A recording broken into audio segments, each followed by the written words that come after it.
Well, hello everyone. Welcome to a long delayed episode of Top 5. It's good to be back, both delayed in how long it's been since we've had an episode and delayed in our start times. We normally start about an hour ago.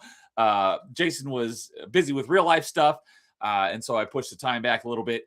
And we have a guest lined up for tonight, and he said, yeah, pushing it back would be great. And I haven't heard from him. So I was like, I'm not going to go live by myself. And then Jason made it here on time. So things were a little out of whack, but it's good to be back. Good to have you back, Jason. How are you doing? Hope you're doing well. Yeah. It's been a long time being back on here. Last one that we had, I was sick, unfortunately. One of the few. You missed the last one we had, and that was already 6 weeks ago. Yeah. I gave my top 5 in the chat because I was not doing too well that day. So missed puzzle games, unfortunately.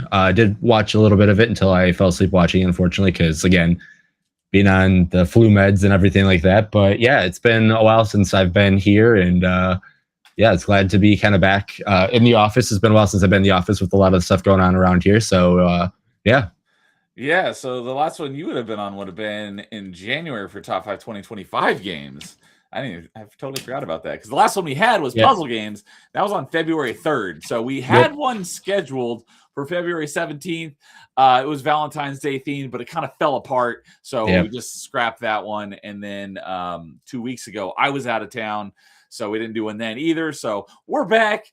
And tonight we're doing top 5 Wii games. And for the time being, it's just going to be the two of us, which we've only done that once before, I think, for our top the highlights of 2024 at the beginning of last year. I think was the only time we did it, just two of us. But the link is out there to our guest, so he is welcome to join us whenever he is available. I'm pretty sure I know why. And if he hops in, if it is why I think it is, I'm going to give him a hard time about it. But either way, we're just going to go just the two of us for now and give him some time to join us. But so tonight we are doing a top 5 Nintendo Wii games. And the reason why is, I tossed this idea to Jason. He's like, yeah, let's do it. Because we planned basically all of January and February, like at the end of December. So we had like the first 2 months of the year, like or 3 months of the year. I think that's right. We scheduled January, February, and March because normally we schedule them like, we typically do 2 a month, and we schedule them right at the end of the previous month. So we're only like one month out, but we scheduled the first 3 months all right up front. And I suggested this one for tonight because on Thursday, 2 days from now, March 19th, Wii is getting a retro achievement support finally, so I'm going to be able to finally play some Wii games for retro achievements. GameCube launched almost 2 years ago in June or July. I forget which month. I think it was June of 2024. And finally, we're getting the launch of Wii, so I'm looking forward to playing some Wii games for some retro achievements. I've got a bunch of games queued up, ready to go. I'm playing some other games that are prequels to those games, getting prepared.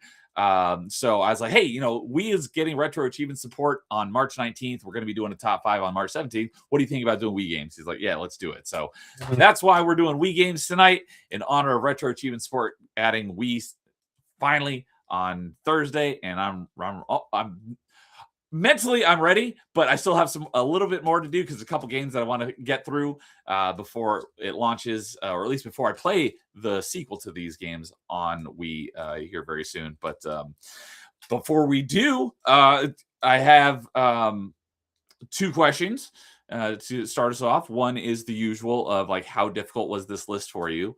And then 2, any fun Wii stories you may have or memories or anything. So for me, this was probably one of the harder top 5s, only because as me in systems and everything like that, like I can be like this on all systems. Wii was one of those like dark cloud systems that like I only had because of the family had it and all that kind of stuff. And I was on the older side too, and I was not a big fan of the motion controls and all that kind of stuff. So that also leads into the fun thing. The reason why I got a Wii is because my mom being a cook and chef, a lot of stuff like that, she was working as like a dietary manager at a nursing home, and they had a lot of like bowling leagues and stuff like that. So we had to have a Wii she had to have a Wii for them to have it. And then it also came over to the house as well. So like, it was one of those, like, we got it because they had it and we had to have it because they had it and all that stuff. So it was kind of a weird way that we got one, but it became a family thing. And yeah, it was very interesting. Okay. Well, cool. Yeah, for me, this was actually an easier list, but that's because looking back on it, I was going through the game list of Wii games that I played, and there's not a lot of like high quality Wii games that I ended up playing. Now, I didn't really play because the Wii was like notorious for having a crap load of shovelware. I didn't play almost. I probably played a little bit of the shovelware, but not much. It's just a number of the games I played on Wii were they weren't shovelware. They were just not great. Or I just wasn't a huge fan of it. It had nothing to do with the motion controls. I like the motion controls. When we did top 5 controllers, the Wiimote was in my top 5 controllers. So I love the Wii. One of the stories that made me think of what, asking about if you have any fun Wii stories is because Wii is one of only 2 consoles I ever got on launch day. I would have had 4, that being the Xbox 360 and the Series X. Those ones I almost did, but they were both because 360, I didn't pre-order it and I couldn't find it. Otherwise, I would have had it if it was available in stores. I would have gotten it on launch, but I couldn't find it for about 3 months.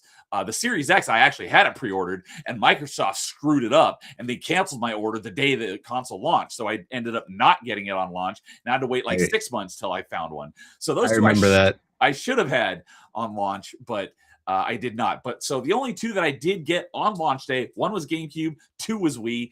I went to the midnight launch for Wii, and I got a couple games.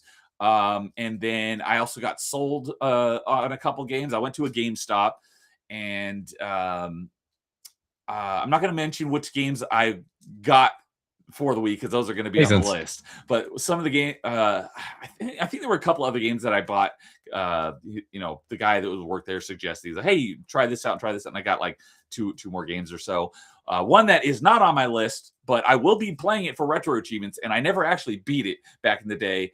Was Trauma Center Second Opinion. That was my introduction to Atlas. I had never heard of Atlas before.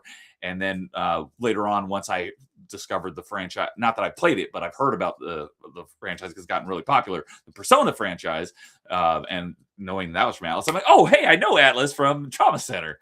But that was another one that I picked up on launch, and it was a decent game. It's just, it didn't really like hook me. But there were a couple other games that I did play that I was not huge fans of that I wouldn't call shovelware. So obviously these games are not going to be on my list tonight.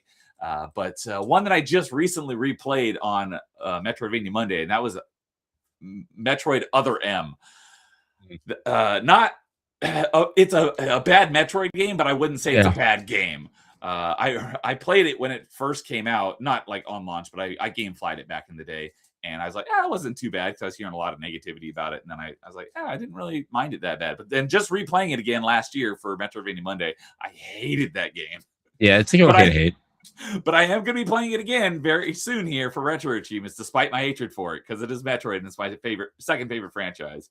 And another one that's not on my... Oh, go ahead. No, I was like, even if like, because like, I don't like, again, achievements, whatever. I like, again, your Metroid to me is Resident Evil. Other M is my Resident Evil 6. I will never finish Resident Evil 6 because I hate the game so much. I don't care about anything. You can't tell me whatever. I finished it both originally when I played it and when I did it on stream, but I really did not want to. Yeah, I will never go back to it because I hate it so much. But like, I don't care about any achievements for anything like that. I'm just like, nope, it exists. Sure. That is a good analogy because Resident Evil, you love that franchise so much. But the thing that pains me so much about Other M is you could make just a couple of slight little tweaks and it would make it such a drastically better game. It's just the state it's in, it's not good. I've heard that there's a couple of I guess you could say ROM hacks or rebuilds. I don't know exactly what the details are, but I've heard that there's some alterations to Other M that make it a much better game. I'm hoping that those are ROM hacks. If they're a ROM hack, then maybe we'll get retro achievements for that as well, because there are plenty of ROM hacks out there that have retro achievements. So I hope that gets a ROM hack retro achievement set, so then I can play it again. And the better version, I can compare the original versus the enhanced edition and see how much better it is. But another game that is by no means a bad game, I was not a huge fan of it, so obviously it's not gonna be on my list tonight, but is Zelda Skyward Sword. Similar. I've heard that the HD version, which I've not played the HD version, just like Wind Waker, I was not a huge fan of Wind Waker, and it also has an HD version. In both of those games' cases, from what I hear, because I haven't played either of those HD versions, but from what I hear, the HD version of both of those games addresses all of my issues with both of those games.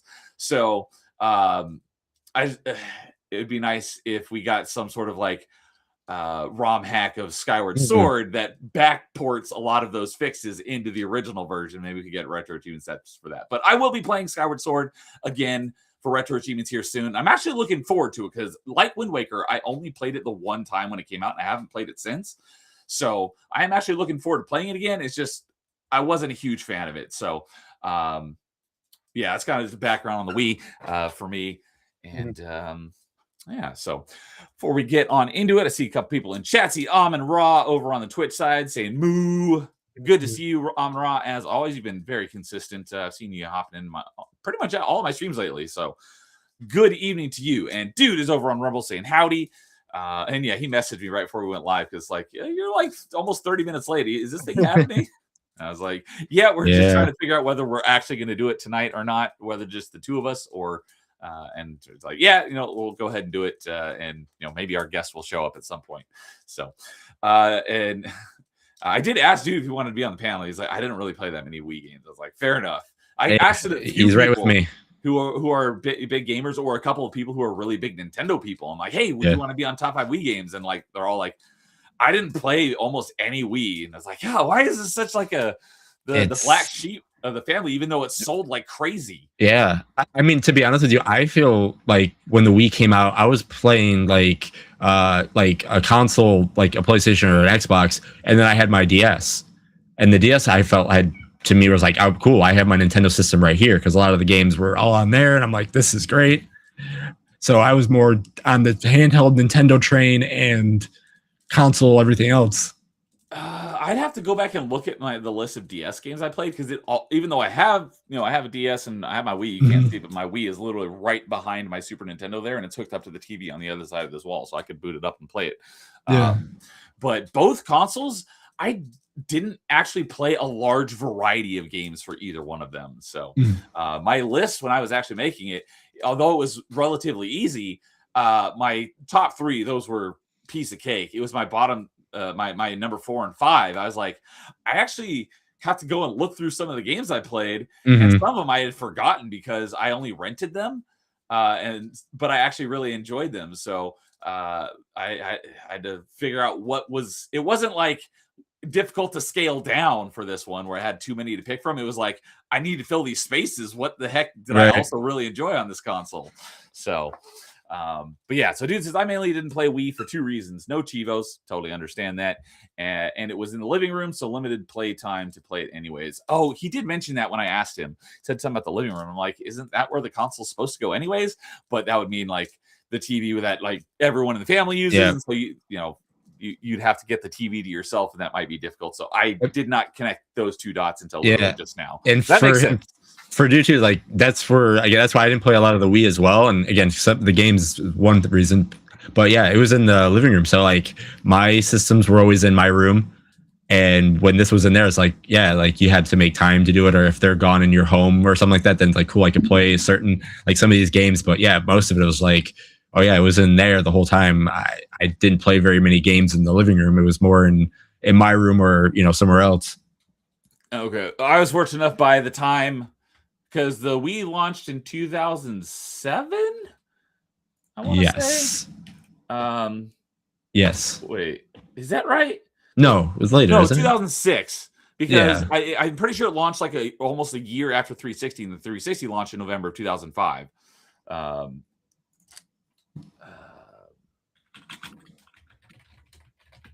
I'm pretty sure it came out in 2006. Yeah, November 19th, late 2006. Okay, that's what I thought.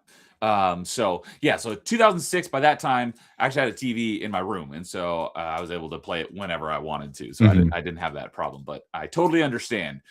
So, and until I got DLC. For Resident Evil 6. Resident Evil 6 was the only Resident Evil game I got the full completion on. I'm sorry. I've never actually beaten a Resident Evil game. There is one that I've played that I might be talking about tonight at some point. But Resident Evil 6 is, even though it's the one that people like, from what I hear, everyone hates, like you said, you hate it. That's probably the one that's the most enticing to me because it's the most like action oriented, like not scary of the whole franchise, which is, much more my speed. 6 is awful. So October Mike said, "What's up, October Mike? Good to see you. I am the only one here." Oh, on YouTube side, yes, it looks like you are. Well, glad to see you guys. Yeah. Again, this topic caught my interest. Well, glad to hear it. So, all right. Well, with that, hold on. Let me get the there it is. Timestamp. So, with that, we will go ahead and get on into our number 5s. So, Jason, as usual, why don't you go ahead and kick us off? So, I'm just gonna get out of the way right away because I was making this list and I'm like, I have to have it on here somewhere, and I figured 5 is the best place to put it because, again, it came with the system. It actually was kind of fun. There was a lot to do with it, especially when you were just playing with friends and everything like that. Again, I kind of mentioned it earlier about why it was in everybody's living room. And my number 5 is Wii Sports. Like that. That's hilarious because that's my number 5 as well. Yeah, it has to be. It's like, it's one of the greatest tech demos ever. There's just no way to put it. Like, you had so much to do, and it showed you this is what it is. This is our goals. Like, we have these Miis that you make. They're in these games. This is what this thing does. You could do other things as well, but like, this is your demo for what this system is, what we're going to try to do. So yeah, Wii Sports, easy number 5, like super easy number 5. Okay. So yeah, that is also my number 5. I just realized that I don't even think about this till we're live, but since this is a pre-digital console, I'm actually gonna go grab all mine real quick. So if you want to vamp for just a minute, I'll be right back. I mean, Wii Sports, like, the main reason again on it, it was the first game obviously to get it.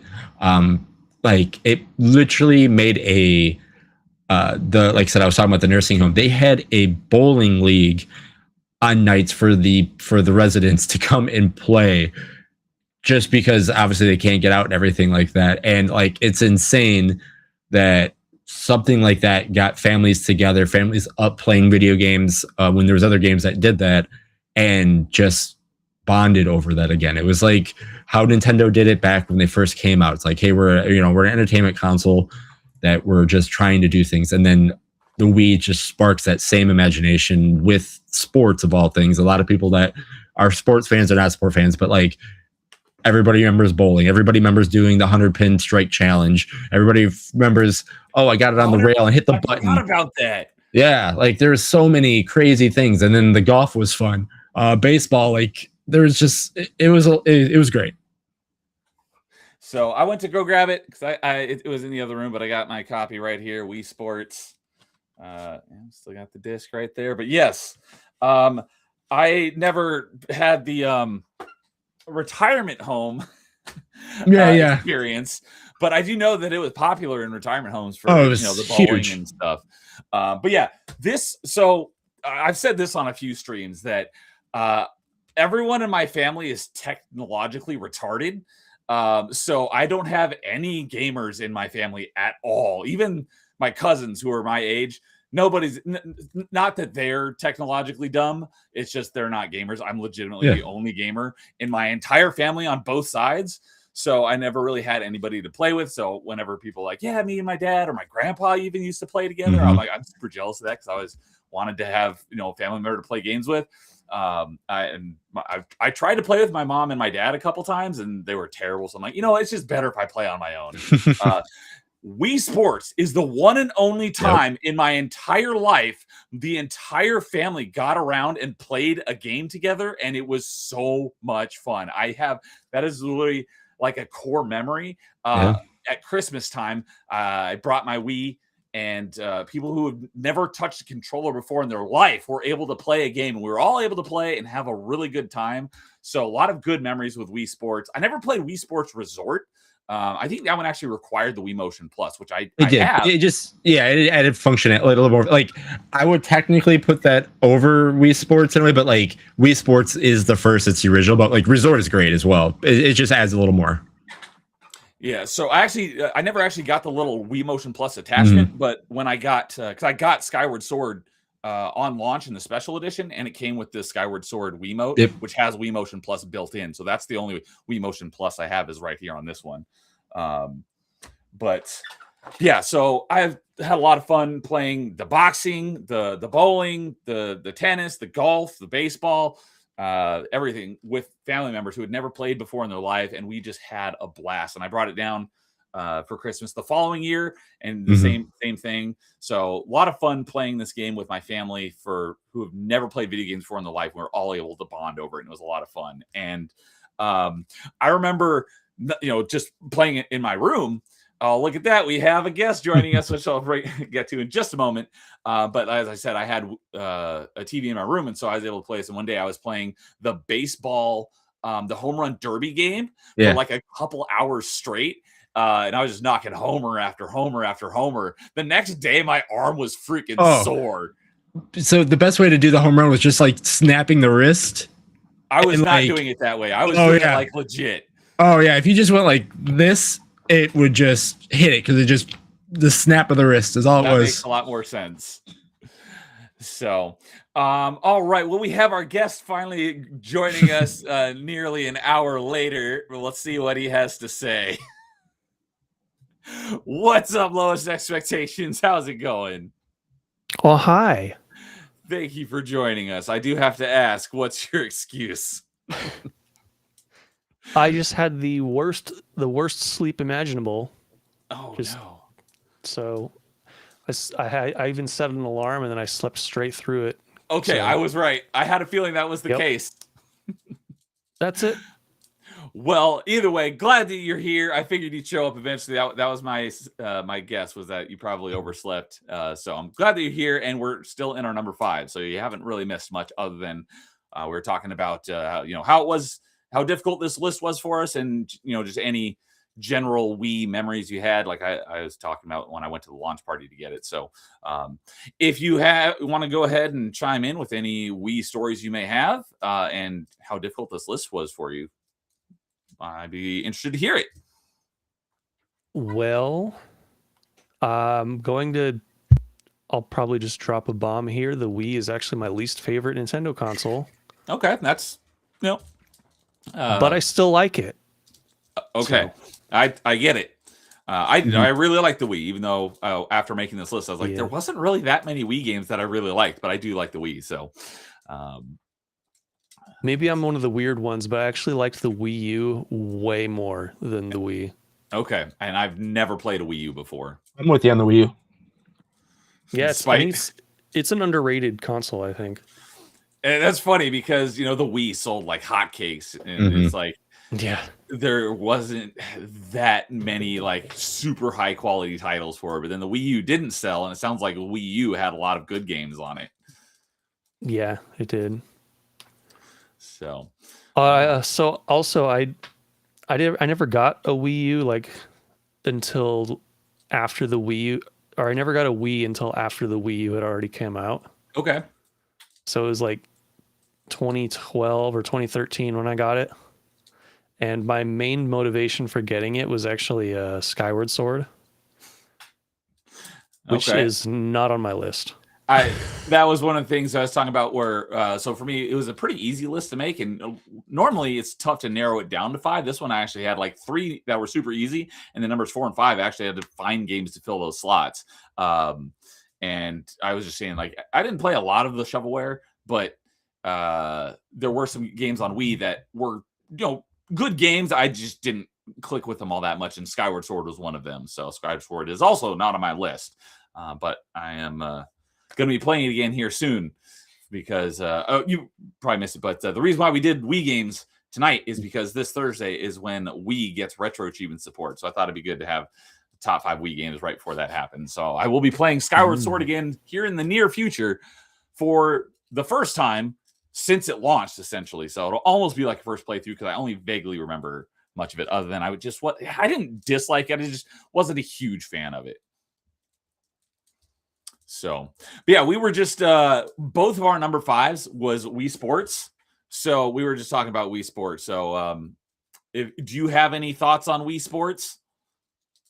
I have very little experience with Wii Sports. Okay. So it's not on my, it's not even in my honorable mentions. Okay.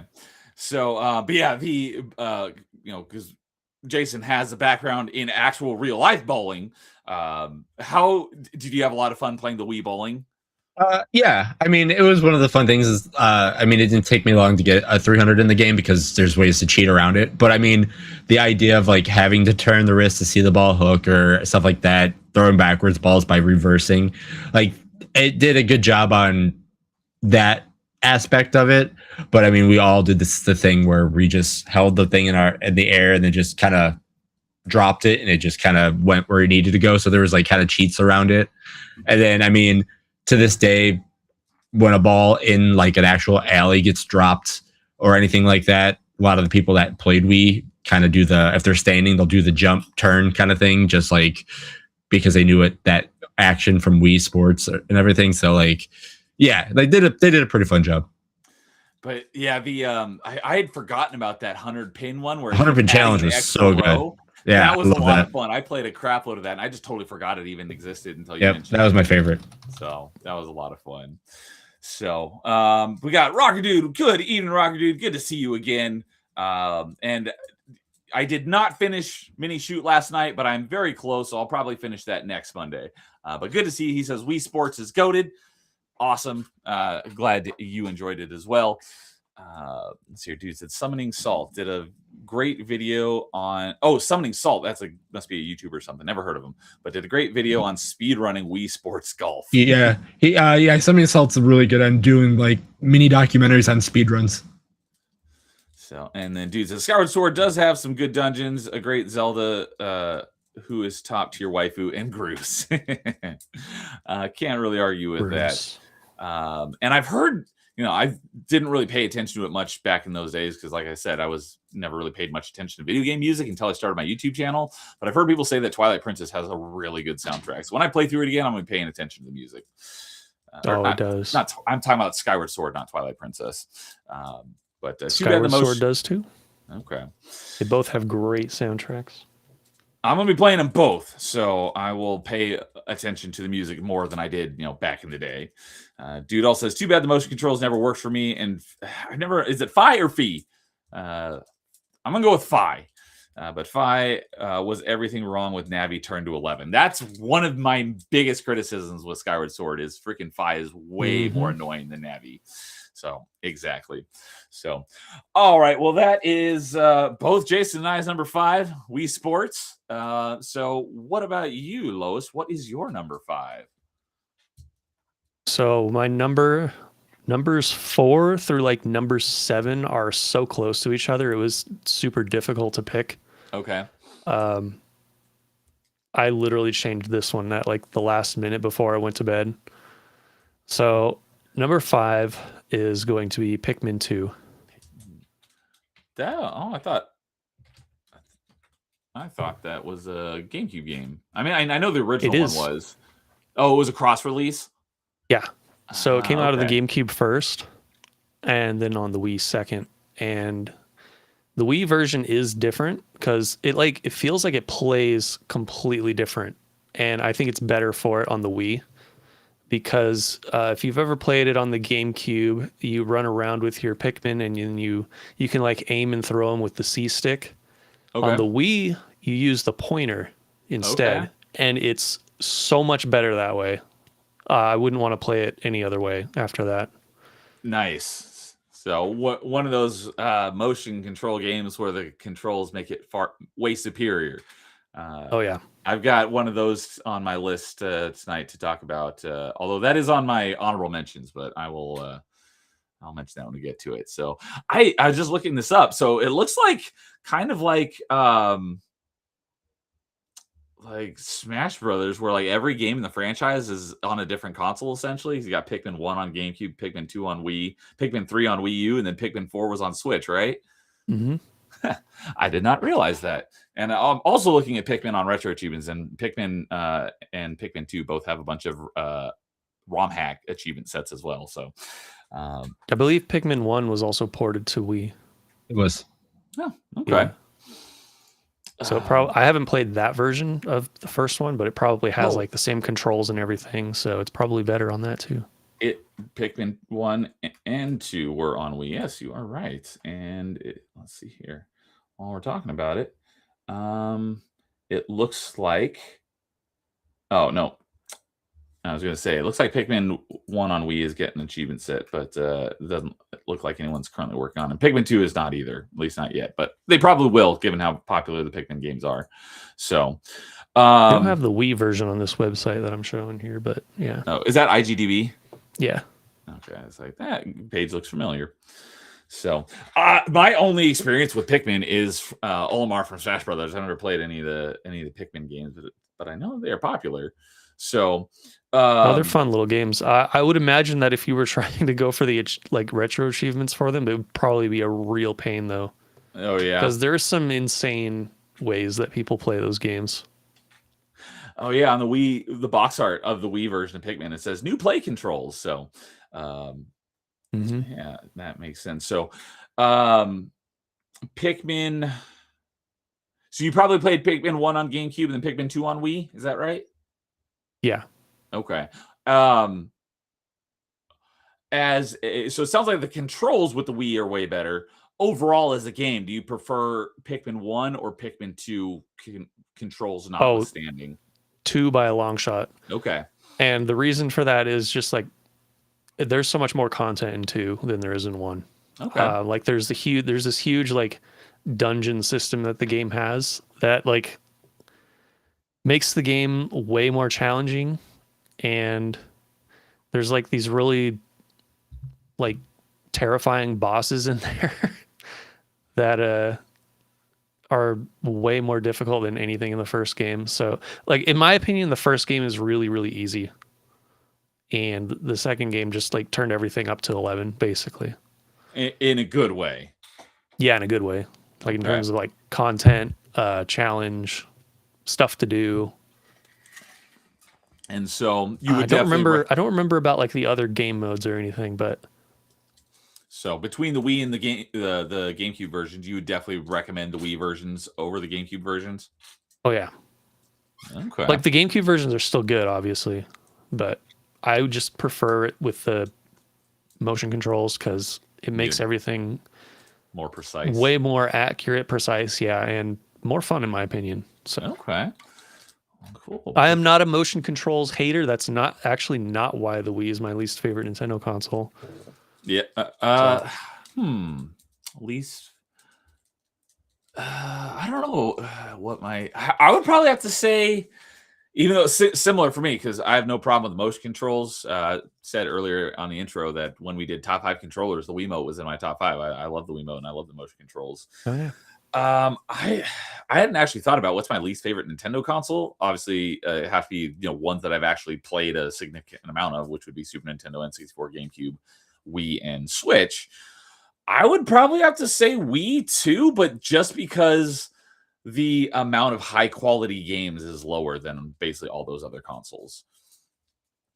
So, but yeah, that's more or less it. Obviously, there's a lot of first party Nintendo stuff on the Wii that people love to death, and I find it like really, really overrated. Okay. but that's a topic for another time. All right, so Pikmin 2. Okay, have you played all 4 Pikmin? I've not played the 4th one yet. Okay. I've Also, heard that the one's really third good. one, the third one's really interesting on the Wii U because you can actually use a Wiimote to play it. And I was just going to ask that, but you answered it before I could ask it. oh yeah, you can use a Wiimote to play it and the gamepad at the same time. So you can use like the gamepad for like the map and I don't remember what else. It's been a while since I played it, but I remember using the Wiimote and the gamepad both at the same time, and it was even better way to play it than Pikmin 2 was. Interesting. So, like, do you set up the tablet like on a stand, or do you hold it in one hand and have your remote in the other? Yes, the Wii U comes with a stand for the tablet controller. Okay. So you just set it on there, and then you're using the Wiimote at the same time. Okay, that makes a lot of sense. Although, I still like Pikmin 2 more. It's just because the game itself is better. Okay. Fair enough. So, all right. And dude says, let's see here. Still need to play Pikmin 2 set, but he did do the first one. We have yet to hit a game that's in the rollout. For what games are going to be available on launch. I thought Wii Sports was, but maybe I was mistaken. So, but I know for a fact that some of the games on my list are in the rollout window. So, we're only on our first one, so we got more to come. But yeah, as far as retro achievements go, which I know what you meant. And he says Pikmin 1 had get all ship parts in 12 days. Oh, I remember you telling me about that one. We talked about that one when I think on Achievement Chasers when you did that one, you were talking about that achievement. So I do remember that now. Both sets also have Chivos tied to their challenge modes. Oh, we're talking about Pikmin 1 and Pikmin 2 on GameCube. So, yeah, I know nothing about the game other than what little bit I've played of Olimar in Smash Bros, which I'm not a huge fan of Olimar, so I've barely ever played him. But I do know he's from Pikmin. So, all right. Well, I guess any other thoughts on Wii Sports or Pikmin? All right. Then with that, we'll go ahead and move on to our number 4s. Lowest. Oh yeah, those achievements that dude's talking about. Screw that. I will never do that. You get the achievements for the challenge modes. They're pretty difficult. No Pikmin death challenge. The Pikmin have like a mind of their own. That's gonna be like beating without impossible. Any of your Pikmin dying. That sounds insane. No, thank you. Especially if you're going down the dungeon zones, because there's the last one has like 100 floors from what I remember. So that's a lot of not dying. Yeah, that sounds like it. Sounds nearly impossible. So. All right. Lois, do you want to kick off our number 4s?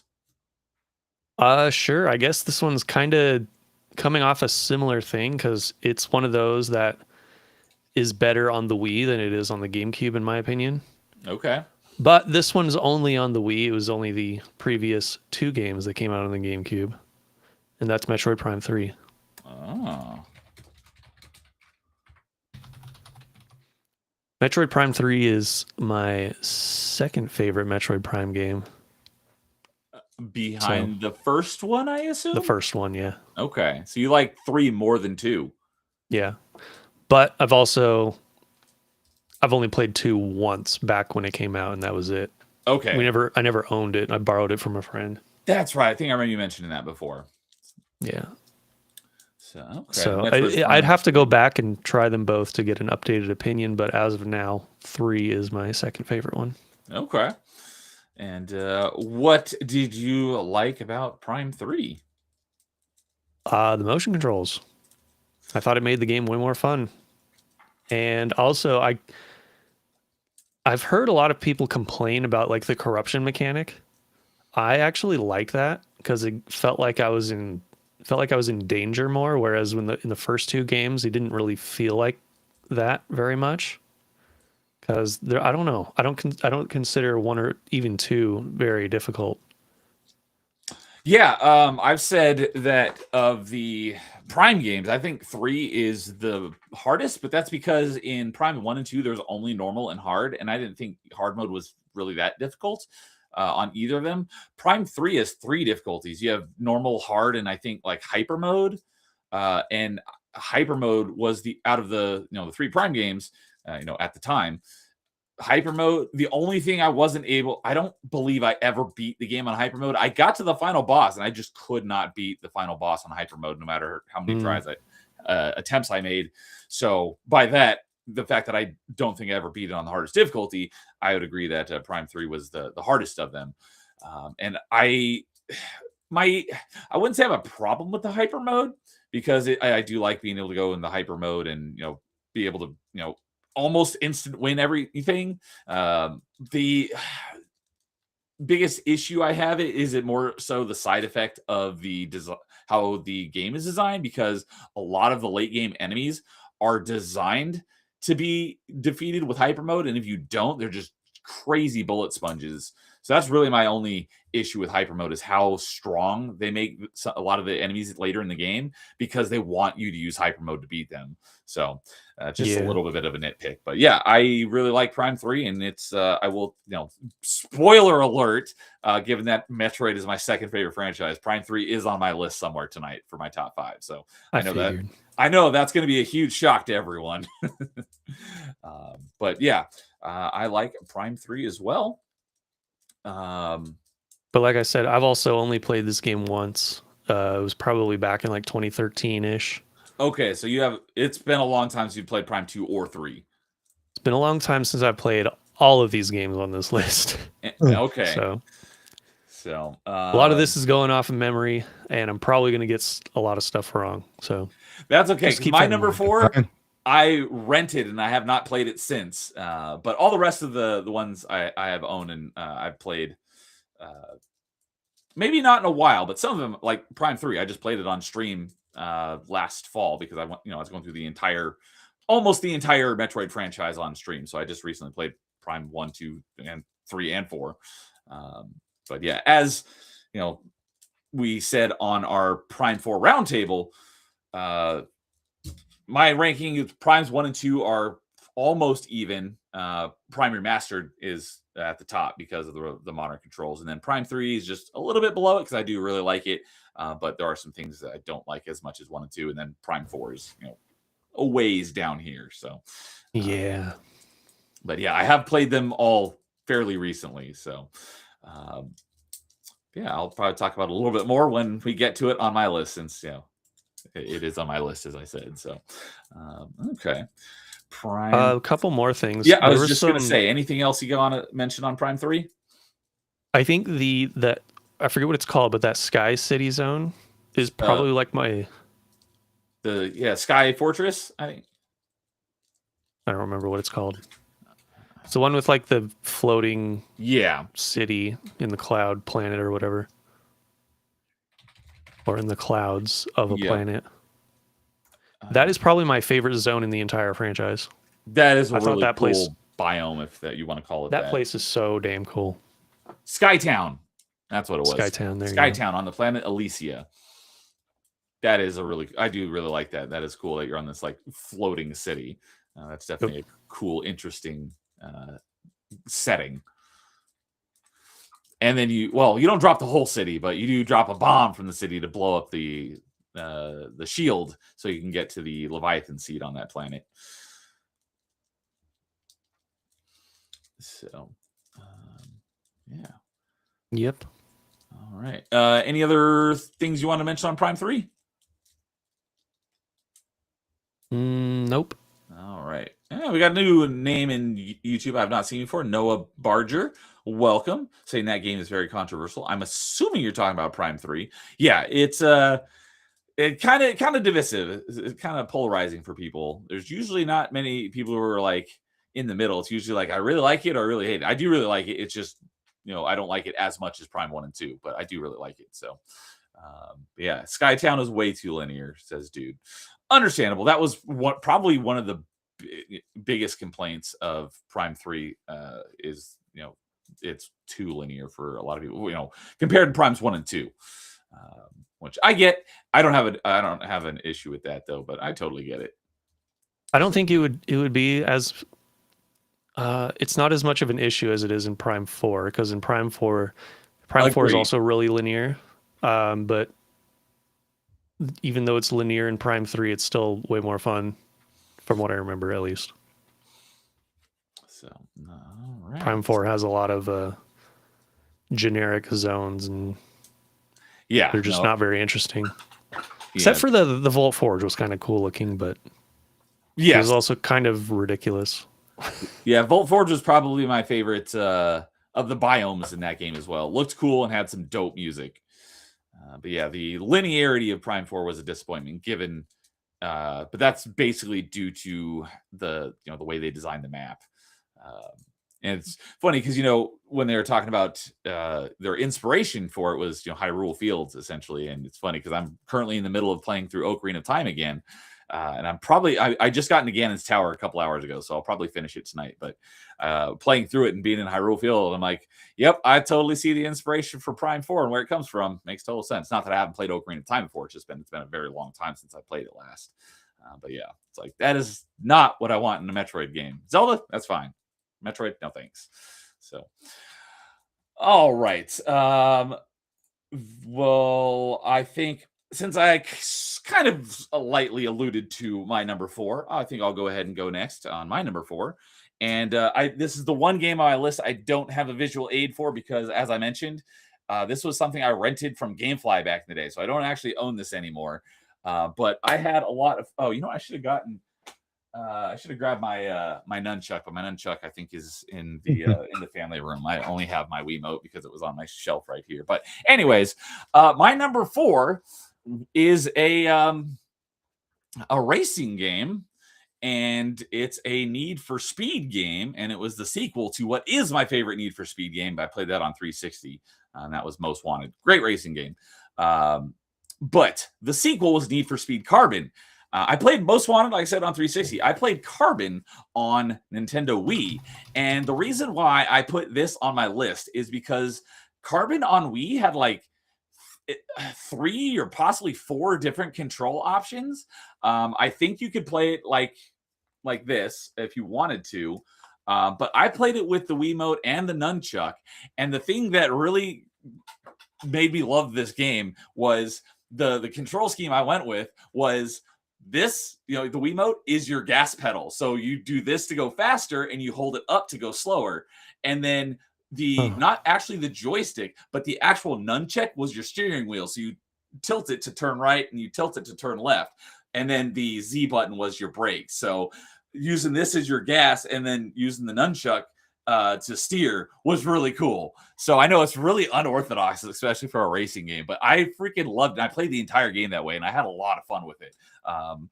It does not, as far as I know, it is not in the Wii rollout, but I do want to get a copy of it. And if it ever gets retro achievements, which I would kind of be surprised if it didn't, because Need for Speed games are pretty popular. If it gets retro achievements, I definitely want to play it again in that same format because it was so cool. I was like, that makes perfect sense. So you wouldn't necessarily think about it right away, but having this be your gas pedal and then the nunchuck be your steering wheel, I'm like, that makes perfect sense. I just loved it. So I had a lot of fun with that. I still didn't like it as much as Most Wanted, but I did really, really, really enjoy the game and had a lot of fun with it. And I'm pretty sure no, I know that I beat it. I'm pretty sure I got like 100% and did everything in the game that there was possibly to do. But I would have to, I won't know until I get another copy and I throw it in my Wii and load up my save because I still have my saves. I still have the same memory card, but I just have no way to check right now to see what my progress was since I don't actually have the game. But yeah, I had a lot of fun with Need for Speed Carbon playing in a very odd control style. But like I said, if they're done well, I really enjoy motion controls, and Need for Speed Carbon, in my opinion, did motion controls for a racing game very well, and I really enjoyed it.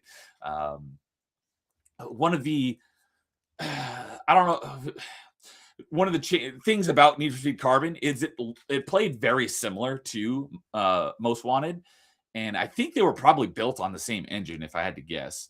Maybe not for the Wii version, but I think the 360 PS3 versions of Carbon and Most Wanted were built on the same. But one thing about Carbon was the entire game was at night. There was no daytime, which was I like in Most Wanted. I'm pretty sure that there was day and night. It's been a long time since I've played it, but Carbon was all at night, which was kind of cool, but I kind of missed the daytime racing as well. But there's plenty of light. It was never like too dark to see anything. But that was just something that I remember about the game. And I don't remember if that was in the like marketing. I think it was.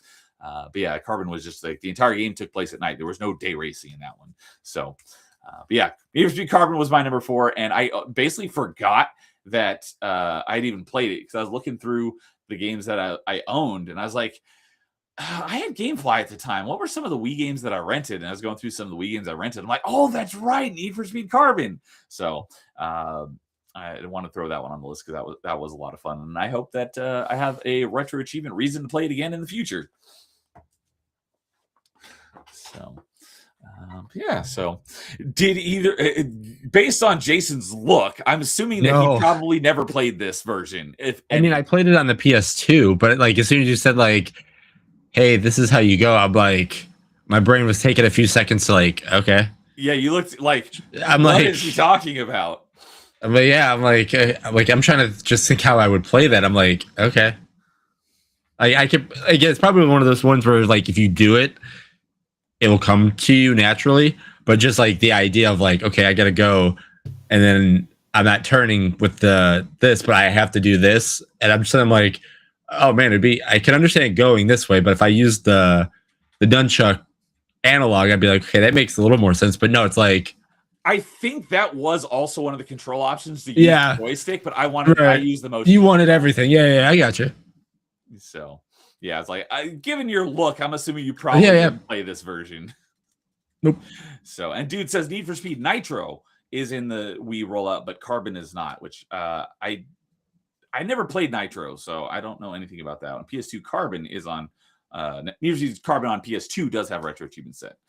So, thank you for letting me know about that. So, all right. Then, Jason, what is your number 4? So my number 4 was kind of mentioned by Dude a little bit earlier. It is a versus game of some sort. It is Tatsunoko versus Capcom. I've never even. I mean, I've heard of versus Capcom because they got a number of them like SNK and Marvel. I've never even heard of this one before. So you're the fighting guru, so yeah. I never even knew Capcom came out with something after Marvel versus Capcom 3. And then I was in an arcade one day and I was like, oh, this is cool. Like I know Tatsunoko is a huge Japanese like anime kind of fighter, like shows and all that kind of stuff. So I mean, I didn't know anything about them, but I was like, oh, cool. The versus Capcom game, the Capcom characters is, pretty much what I would play. But I was like, oh, this is kind of interesting. And I'm like, why does this never come out to here? And why does this never come out like on a console? Because again, arcades are dying and everything like that. So I was like, this is just interesting. And then somebody's like, oh, no, it's on console. I was like, what are you talking about? I have all the consoles. I've never seen and heard anything of this. They're like, oh, it's on the Wii. I'm like, that's why. So I'm sure you played it online versus people all the time, I bet, right? No, yeah. So I'm like, on the Wii. Yeah. So I'm like, oh, that makes sense. Like, not a lot of 2D fighters on the Wii that are like this in general. I'm like, that's an interesting choice that they would just have this on the Wii and that's it. But yeah, so I still have my copy that I played when I found out afterwards and everything like that. It's a great game. It's not one of the better versus games, but I mean, it is fun. It is a fun game just to like mess around with. And again, there's a bunch of characters and everything, but yeah. Yeah, I love the tweet you just put out, Lois. That's great. And I basically, I was thinking about asking people when I sent out the message. I was thinking about basically phrasing it like that when I asked them if they wanted to come on. But okay, you're welcome. Tatsunoko, never heard of it before. Although from that, what we see there on Lois' screen, that looks like Morrigan, which is I thought she was an SNK character. Morgan is a Capcom character. He's Capcom. Okay. Yeah, Darkstalkers. Yeah, I didn't realize that was a Capcom franchise. So, who is there anybody I might recognize from the Tatsunoko franchise? Who's like the biggest, like the Ryu or Ken of this franchise that I the guy on Ryu's, or as we're looking at the screen on the left, but I can't remember his name because again, I played a lot of the Capcom characters. I played a little bit of them, but like Let's see. Okay, that character does look somewhat familiar, but I might be Yeah. getting up with a similar looking franchise. Oh man. Oh, I started typing Pac-Man? Matthew, and the first thing that auto-filled on Google was versus Capcom. Oh yeah. I mean, I assume a lot of people know this one, but again, they're huge over in Japan, so that's why the game was made. Okay, bigger in Japan. Are there any other games in this Tatsunoko franchise? I don't know about games. I mean, it's more like, again, like it's anime stuff. So, okay, all right. And dude says he does own this one. All right. Yeah, I'd never heard of it. I think Tekkaman is like the guy that's there. Oh, that was the other thing I was going to ask is what's the control scheme for this? I'm assuming probably like the Pro controller or the flat one with the 2 joysticks on it. Was that the regular classic, yeah. So I would assume that you probably wouldn't play it with the Wiimote. No. That was a nunchuck. Yeah, no. Yeah, there was and then it was weird because I was used to playing games on like arcade sticks, so it was like really weird going back to controller playing this game and then going to the arcade to play it on an arcade stick, like a civilized person would. So it was very The Wii probably didn't have any arcade sticks, did it? I think it did, but I never had one. Okay, I bet that was a very niche market. Yeah, I think it just had one, and it was like I remember thinking it was like white with baby blue buttons. I think. Yeah, they did. Okay. But yeah, it was a very cheap horror stick that was way too much because again, it was like, hey, you only need it for this game, and we're gonna charge a lot because there's no other one you can get for it. Bummer. So, dude says, I don't know any of the Tatsunoko characters, and I watch a bunch of anime. That's right, he does. So, yeah. But the Capcom roster was interesting, he says. I don't know if it might be like the anime, or it might be like, I don't want to say like the Power Rangers, but it was a very, like, if you get a chance and look up the roster, you'd be like, yeah, I don't know any of these. And again, I didn't either, but I'm like, oh, Capcom characters, I know all of them. We're good. So, all right. Oh, I'm on the wrong tab here. Let me switch back over to my notes. And yeah, all right. Yeah, never heard it, so I can't really say anything on it. Yeah. It's a very awkward, but like, yeah, I mean, I wish it came out for a lot of, all the systems, just so everybody had it. So like I said, it was very, very awkward for this kind of game just to be, I don't want to say set on the Wii to die, but just pretty much set on the Wii to die. Okay. Oh, I heard my Discord notification. This dude posted a picture of the fight stick that you're talking about. But I don't have a way to show you. But I see it, dude. So thank you for that. All right. I think shoot, I was gonna say something and now I forgot what I was gonna say. So oh, that's what I was gonna ask. So I'm assuming this game, you said this game was on other platforms as well? No. It was only on Wii. It was only on Wii. Oh, okay. I missed that part. Yeah, that's why it was very. If it was on other platforms, I was going to say, I assume you want to play it on the other platforms, but this was the only platform it existed on. Oh, yes. Third-party fighting game Wii exclusive. That is definitely an oddity. Yep. So, all right. It looks like there's another version on here. Oh, also Wii. Oh, this one's also on the Wii. I was going to say, I thought maybe this game released in the arcade in Japan or something like that. Yeah, I mean, it released arcades everywhere. Obviously, mostly in Japan. But yeah, like usually when that happens, because arcades were dying at the time, they would get their money off of people, buying it on, at home. And this one just went to the Wii, and that was it. You know what? Let's see here. I just thought. Here, I'll do it real quick. I'd never even heard of this game until now. Here we go. I was like, I got paint, so I'll just paste it into there. So there you go. Here's the arcade stick. Yep. And then there's another one that's all white. That's all with the all blue buttons. Oh, without the image, like without the characters on there. okay. And as you can see, how you had to connect it was. Oh, you had to connect it to the Wiimote. Oh, that is awful. But Yeah, I know that we had some other attachments where you wouldn't plug it into the console, you'd plug it into the Wiimote. Like that is so terrible. And that's the reason why it's like, if I bought another fight stick, I'm only using it on the Wii. So I was like, I'm good. Although that character in the bottom left that looks like a VR trooper, that's a cool looking character, whatever that is. Yeah, that's that's Tekkaman. Tekkaman, okay, that's a cool looking character. I like it. So, dude says Tatsunoko is more known for Speed Racer. Oh, is that Speed Racer? Is that the same franchise or owned by the same company or something? Sure, I know Speed Racer. Know. Yeah, I never actually watched it, but I know of Speed Racer. Yeah, I mean, if Speed Racer was in this, I'd be like, okay, that's an interesting. But yeah, like, no, he's not named or anything in this one, but no. All right. Like, if you look up Gold Lighten, that was the one Tatsunoko character I played just because he was a big, like, robot that was just made of gold. And, I mean, he was just that's it. And I was like, that's cool. Let's try him. And I mean, he was just a big character model. Okay. All right. Then with that, I think we'll go ahead and move on to our number 3s. Let's see here.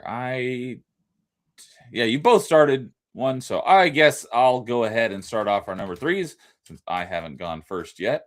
And this is, make sure I got it right. Yes. My favorite of this franchise. That might be a bit of a hot take because I know a lot of people aren't the biggest fans of this one. And that is what would probably also be my favorite fighting game because I'm not really a fighting game person. Yeah, Smash Bros. Brawl. Mm-hmm. So this is my favorite Smash Bros. And I think this was also my number 1 when we did top 5 Mario games because this is, I'm not huge on the Mario franchise, and this is my favorite thing that Mario is in. And this is my favorite of them. So Smash Bros. Brawl, I do hate the tripping mechanic. It is ultra retarded. I'm glad that's never made a comeback because it's so stupid. I think that because I do know that there are some ROM hacks of this, kind of like there was for Smash Melee. Like there was like Project M, I think that was the Melee one. But I think that there are also some hacks for this one. I think they're actually working on already an achievement set for one of the ROM hacks of this game for Wii for retro achievements. But I don't think it's gonna be in the rollout. But where I was going with that is I think those get rid of the tripping, so I'll have to give one of those a try. There's a recent one for Brawl that adds like a ton of characters and stuff. It might be that, or it's probably Project M because Project M is just like the most famous one. That might be what I'm thinking of, Project M. So, but yeah, Brawl, my favorite Smash Brothers, and also the Smash Bros. I put the most time into, and the one I've spent the most time playing against other people, like not couch co-op, but you know what I mean, playing with people in the same room. Because this is the first one you could play online.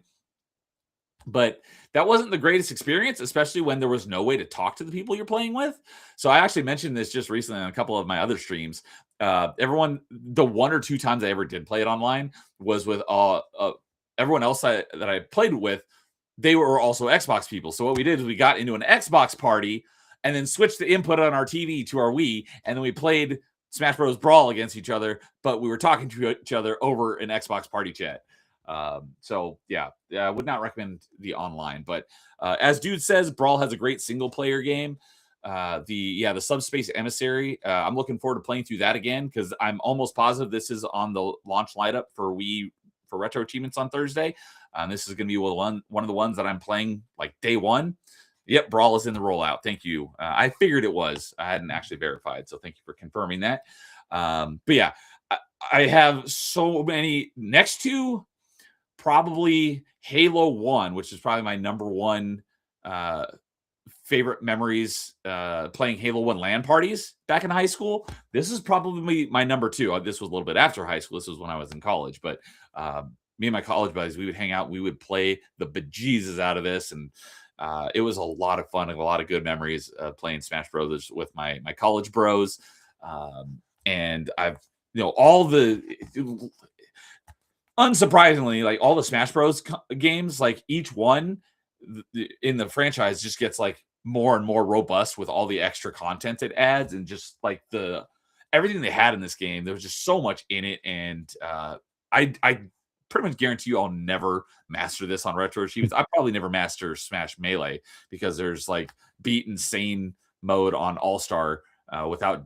Well, you only have one life anyways, but without continuing and stuff. So I still have a ton to do to get back to Melee, but I'll absolutely never master this one. But I'm going to have a heck of a lot of fun playing it again because I haven't played it in many years for Retro Achievements. And yeah, there are lots of great characters. Oh, so it's kind of funny because each Smash Brothers game, my main character has changed. So my main character in Smash 1 was Samus, and then in Smash 2 was Roy. And because Brawl, they got rid of Roy.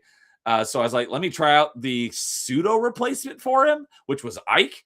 And I like Ike better than I liked Roy in Melee. So Ike is my main in Brawl. And what I liked about him so much was he counts as one of like the heavy characters like Donkey Kong and Bowser. But in my opinion, he's still rather slow. But for the heavy characters, he seems to be faster than a lot of the other heavy characters.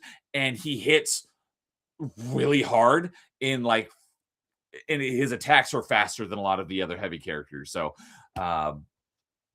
that's my main. I love Ike a lot, and he supplanted Roy as my main from Melee. So even when I played Ultimate, when both of them were in it, I took Ike over Roy. So yeah, had a lot of fun with this. I'm looking forward to playing it again for Retro Achievements here very, very soon. And I have had a lot of fun with this, and I'll have to boot it up to check like my stats and stuff, because I can pop this in my Wii right over there and load it up and see my stats, and I think it'll show you your hours. So I should have done that. I'll have to check and see how many hours I have in it. But I know I did nearly everything in the game back in the day. I'm sure there's probably stuff that I didn't do, but I did almost everything there was in this game. So lots of fun. I love it. Oh, and the probably the biggest addition to the game was they added the glowing orbs that give you like an ultra attack. I forget what Final Smash. Final Smash. Thank you. That's the term I was looking for. And that was freaking great. So Samus is doing like this like super hyper beam where it just like blows everyone away across the whole screen. Yeah, that was a great addition. And when that pops up in the middle of like 4-player match and everyone's like, it's like hectic trying to get to that. Just the hectic chaos that this game is just a lot of fun. So that is my number 3. So dude said Project Plus. Yeah, Project M I think was for Melee. Project Plus I think is the one for Brawl. So thank you for that, dude. And dude says, oh, that's right, he did tell me about that, talking about the achievements for Smash Melee. They lowered it to hard rather than insane on the no continue because it was just too difficult. So they do. That was one of the nice things about being community driven, is sometimes they'll drop it when things are just too ridiculously hard. So looking forward to playing this. I will be playing this on day 1 on Thursday for the rollout. So I don't know if this is on either of your lists, so you don't have to say if it is, but curious if you guys had a lot of fun with Brawl, or is this lower on your Smash Brothers list? So I was between Tatsunoko versus Capcom or that for my number 4. The reason why I did Tatsunoko is because it was just on the Wii, and I played that a little bit more by myself. I played a lot more Smash with other people, but a lot of times it was like we would play Brawl, and then we would get, have fun, whatever, and then it's like, oh, that's right, this is a GameCube, and then we'd pull up Melee as well. So it was kind of like, if that was just the only one that we played, yes, but then it's like, oh, we played this for about an hour and a half, 2 hours. Let's go back to Melee for the same amount of time. So it was kind of like bouncing back and forth. Okay. So if it was just like, oh, not remembering what Melee was, I would say yes. It would have been on the list, but I was like, oh yeah, let's go back to the GameCube version as well. Because again, we were using our GameCube controllers and everything like that. So it's like, yeah, let's go back. We have a copy of that right there too. So okay. Yeah, I I barely ever played Melee with anybody. Melee I played almost entirely solo, but Brawl I played a lot of with other people. Yeah. But that's another thing that I was gonna mention and ask you guys about, because with Wii there are a number of different control schemes you could use, because there was you could use the Wii like this. You could use the Wii and the nunchuck. You could use the GameCube controller. You could use the classic controller. It was funny because like each person in the group that my college buddies that we regularly played with, almost all of us had a different preferred control style. And of all of those, one of those was someone's favorite control style. So mine, I always use the GameCube controller. So that curious, was that you as well, Jason? You use the GameCube controller on Wii? Yep. My wired orange GameCube controller. Okay, I mainly played it with the Wavebird. Yeah, which I still have a couple of my Wavebirds in a drawer somewhere. And that was so. Go ahead. Unfortunately, the Wii that I got was the one without the GameCube controller ports. I was just gonna mention that. So I had to use the Wii Classic controller, and it was pretty awful.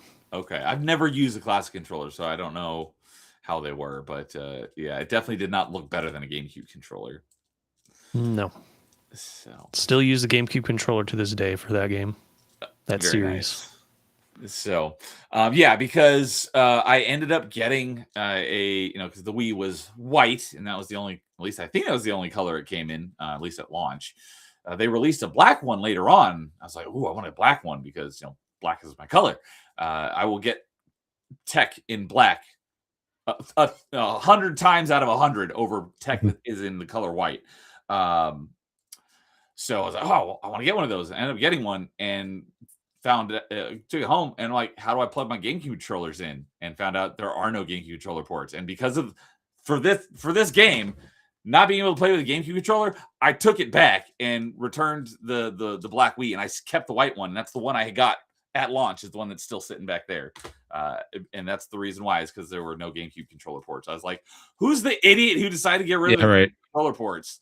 So shame on whoever that was. If it wasn't for that, I would have a black Wii. But no, I still have the ugly white one from launch. So, yeah, dude is also with me there. Says GameCube controller is superior. Absolutely. So, all right. Well, I think I've yammered on about Smash Brothers Brawl enough. So, I'll say Brawl is my least favorite game in the series. Least favorite. Okay. That's understandable. Least favorite Smash Brothers, and it's my favorite. Although I do have Ultimate. I just haven't put in enough time because I like I said before, I only got a Switch about this time, 2024, so I haven't even had it 2 years yet, and I didn't get Smash Brothers Ultimate until probably late 2024, or it might have even been early last year. So I've not put a lot of time in Ultimate. That would probably be my favorite if I put more time into it.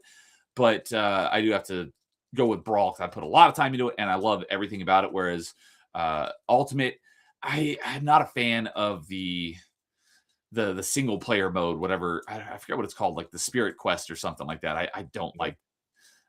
Whereas I do the Subspace Emissary was great. So, but I totally understand it being someone's least favorite.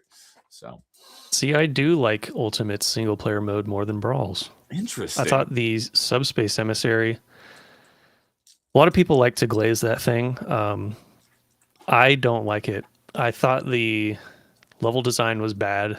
The enemies were the original enemies they made for it were also bad. And it's just not a lot of fun. And I think the main reason why people they want another version of that is because the one on Brawl is the only one of that kind that we have. Mm-hmm. So there's nothing really to compare it to. Yeah. Where, in my opinion, I thought it was pretty lame, and there's a lot of things they could have done to improve it. It's funny how we have just like exact opposite opinions on Smash Brothers, but that's fair enough. It's also the one that I've spent the least time playing in multiplayer. I imagine it's probably the worst for multiplayer because of the tripping and all the ridiculous way they've changed the way characters move and stuff like that. And you having played so much Smash Ultimate on your Monday brawlers, yeah, I that totally makes a lot of sense.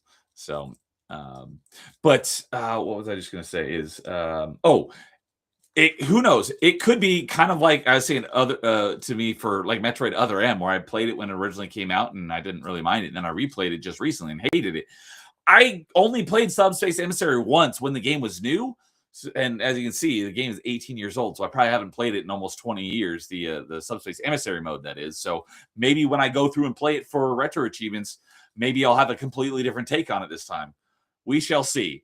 I just remember enjoying it, but maybe when I go through it again, I'll be like, "Why did I enjoy this?" Who knows? But I totally understand that. So, Jason's muted. Dude says there are black Wiis with the GameCube controller ports. Interesting. I might have to go find one of those and replace my Wii just so I have a black one. Are you back? Nope. Having some audio issues.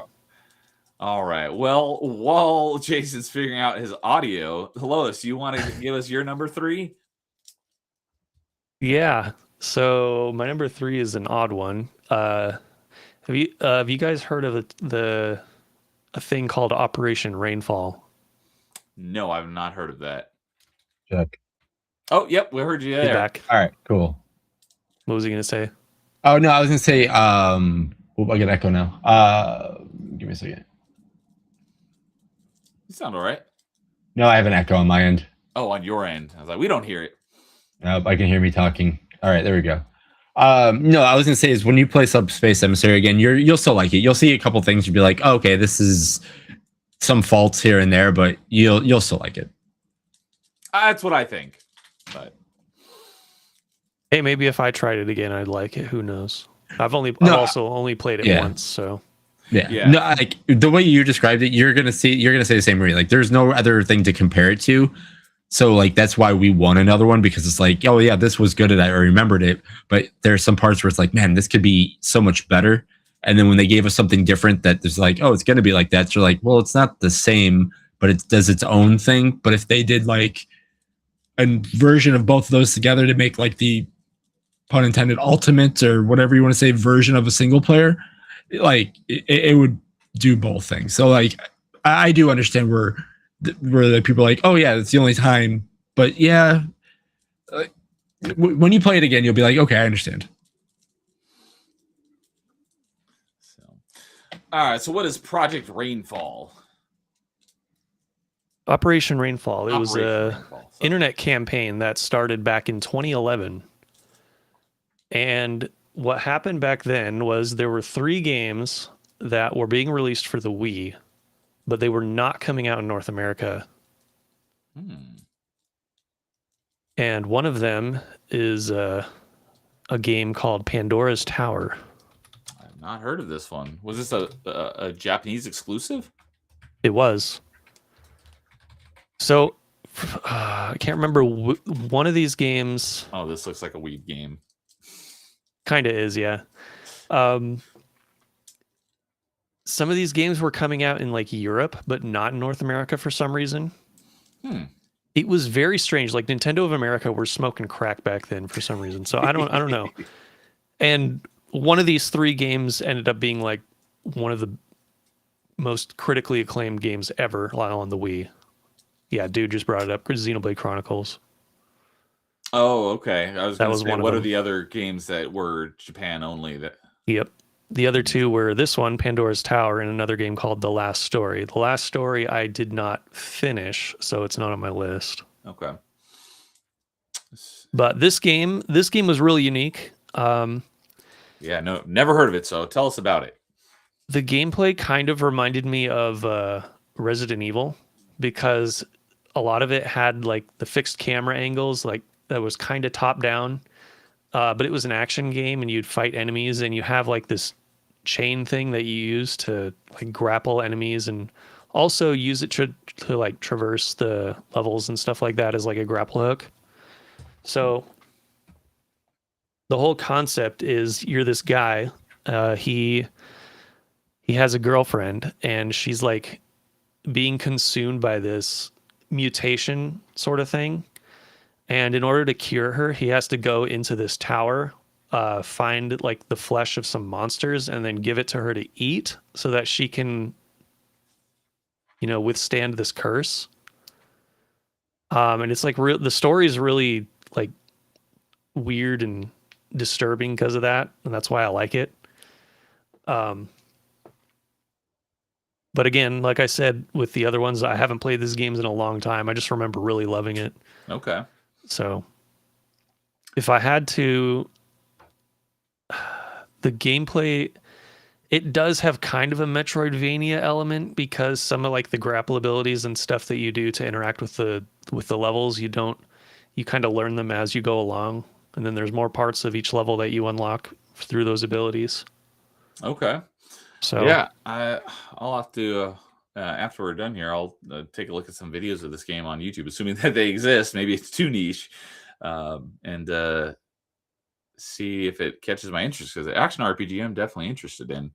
And it's funny, right as dude put it in chat, I pulled it up and saw it as well. So there is someone working on a retro achievement set for that game, and it's Tele, who I think is one of the I don't know, founders of Retro Achievement, or one of the early achievement developers, but he's a well-known person in the Retro Achievement community. So it's interesting that such a niche game, there's someone working on an achievement set for it. So Pandora's Tower, okay. Yeah, it's kind of a little cult classic. All right. Jason, do you ever heard of this? No. I mean, the only one out of the three that he said was the last one, the last story. I remember hearing something about that one, and obviously Xenoblade Chronicles, but everybody knows about that. Yeah. But yeah, I did not know that this was part of those three. Those three games aren't actually like related. No, they're just like no, okay. Not United. It's like brought to the U.S. in a way. Okay. So, all right, Pandora's Tower. I will have to look into that and see some gameplay on it. See if it catches my interest.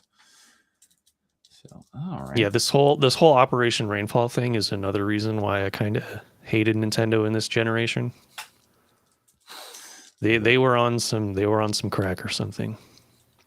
A lot of weird decisions. They still make some weird decisions, but yeah, that is odd. All right. Well, Jason, what is your number 3? So my number 3 had a very great Switch remake from it, but I remember when it came to this, but DKC Returns, I was super happy that they brought that back. Again, I'm not the biggest Donkey Kong 64 fan, so when they're like, hey, we're going back to the platforming of just 2D platforming, it was one of the, besides the next 2 games, obviously, that we're going to be talking about, or I'm going to be talking about, was one that I'm like, all right, cool. The Wii's in the living room. They'll have to boot me off because, again, they're little levels. I can get through them kind of thing. They're like, hey, you'll have to wait till I'm done with these next 2 things. Like, I'm in here. Unless you want me to take this thing out of here, you can wait, kind of thing like that. So DKC Returns, I do know. Well, I don't know if it's set to be in the launch lineup, but I'm pretty sure the achievements are ready to go. So I would kind of be surprised if it wasn't. But That's funny. Donkey Kong Country Returns. I didn't even know this game existed until the Switch version, which I have right up here. I just got it last summer. I haven't played it yet, so I've not actually played this game. And for Wii, the retro achievements give me the first time I actually played through this game. But I've heard a lot of good things about it. Mm-hmm. Yeah, no, like, so when it came out to the Switch, I was like, I'm so glad it did, because again, for how popular we talked about, like, the Wii was, a lot of these kind of good platformers, even though, I mean, I don't know this, like, how well it's sold on the Wii, but like, for me, I think a lot of people played like New Super Mario Brothers, which is a great game to itself, but I think just Donkey Kong Country is a better platformer when it comes to that, in my opinion. So like, yeah, so I'm glad that it got more life on the Switch, and a lot of people, again, considered a Switch game over a Wii game. But yeah, when I was like, oh, cool, it's on the Switch, but like, they should play it on the Wii as well, because like, it's really good. Okay. Yeah. And it's, I believe this was the. Oh no, that's not true. Because dude informed me that there are some other Donkey Kong games on GameCube that I didn't even realize existed. But it's kind of a more traditional return to form of the 2D platformer because there was DK64 that was definitely different direction, and then there was I forget the one there was a couple on GameCube, but there were like the bongo controllers, which you could play. From what I hear, you could play it with a regular controller, but it kind of ruins the experience. The analogy that I read someone say online was it'd be like playing Guitar Hero without using the guitar. It's like playing Guitar Hero with a controller, which it ruins the game. And there is an achievement in Guitar Hero 2 or 3 for beating the game on hard with using a controller and not the guitar controller, and I did that, and that sucked. Really? I think that'd be easy. No, it's difficult. It's harder. It's way. I mean, I remember playing the first Guitar Hero with a controller on the PlayStation, and I was like, "Oh, this is not too bad." But that's the analogy that I heard. Is like, makes sense. The bongo controllers, you're not getting the proper experience. So, but this one, more basically cuts out all the gimmicks, and it was the traditional 2D platformer, but with a lot of mechanics added in that weren't in some of the older ones. So I have played the first couple of levels.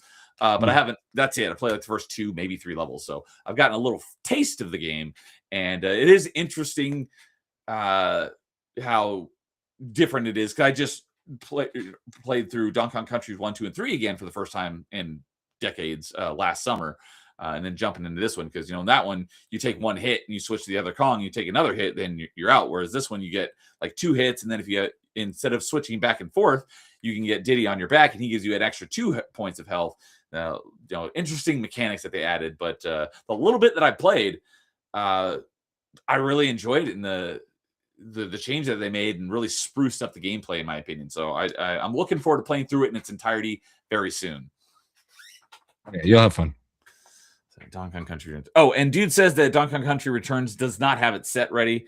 I have it pulled up here on Retro Achievements because there is a way that you can see the unpublished achievements, and it looks ready to go, but maybe they haven't made the official announcement that this is in the launch lineup. So, but he says Barrel Blast does have achievements, which I'm assuming that's probably one of the GameCube Donkey Kong games that I did. Holy crap, there's 60 games in the Donkey Kong Country franchise.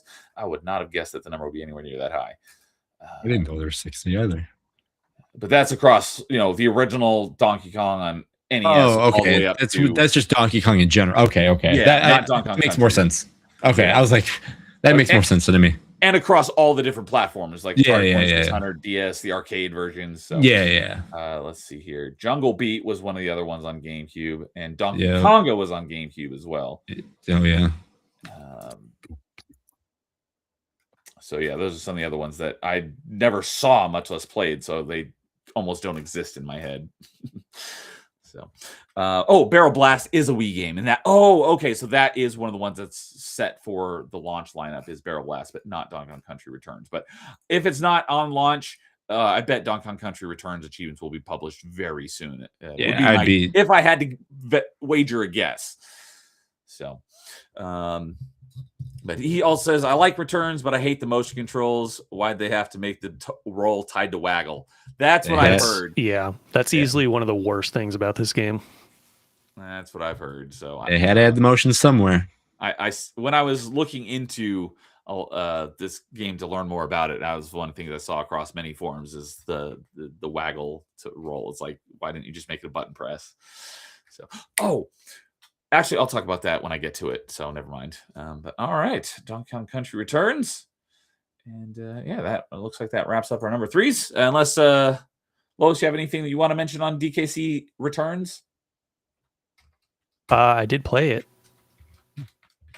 That's about it. All right. Hey, it's a win anytime I can mention a game that somebody else has played on these top 5 sometimes. Yeah, there you go. I didn't like it nearly as much as you did. I don't remember much of why. Because I don't remember a lot from the game, to be honest. I see. It's to me, it's just like it brought back Donkey Kong Country the way I wanted it. I mean, granted there was mechanics, but like I'm like when 64 came out, I'm like, great, we're gonna have another collectathon, gigantic big game that I really just want to get back to 2D platform running around. Games aren't going to be like this because they have Mario doing it. So anytime they can get Donkey Kong, they're just going to make a big collectathon again. And then when this came back, I was like, I was wrong. Okay, cool. This is not a Wii game, but I think it was originally a Wii U. So I'm assuming you played it. Correct me if I'm wrong, but between Donkey Kong Country Returns and Tropical Freeze, which one is the better game? So I'm assuming you played it, given that you're hesitating. Yeah, because I also I would Switch and haven't played it yet either. I would definitely pick Tropical Freeze. That's just me. No, I'm probably choosing that one too. Okay. Like Tropical Freeze is really, really good as well. I've heard good things about both. Yeah, like I said, they're both really, really good. But like Tropical Freeze is a little bit more on the updated and everything. Yeah, dude agrees. He's a Tropical Freeze by far. Yeah. But he also says DKC Returns is Retro Studios' worst game, and it's because of Nintendo's mandate on motion controls, which I understand. I haven't played it, so I can't say, but I have a retro game that I like less.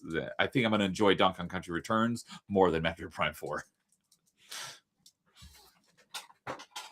Yeah, I said, I mean, again, the gimmick, like I said, if Donkey Kong Country Returns came on any other system that didn't have to fit in a gimmick, we would have been fine. But again, for what they had to do, it still was great. And like I said, it brought him back to where he needed to be.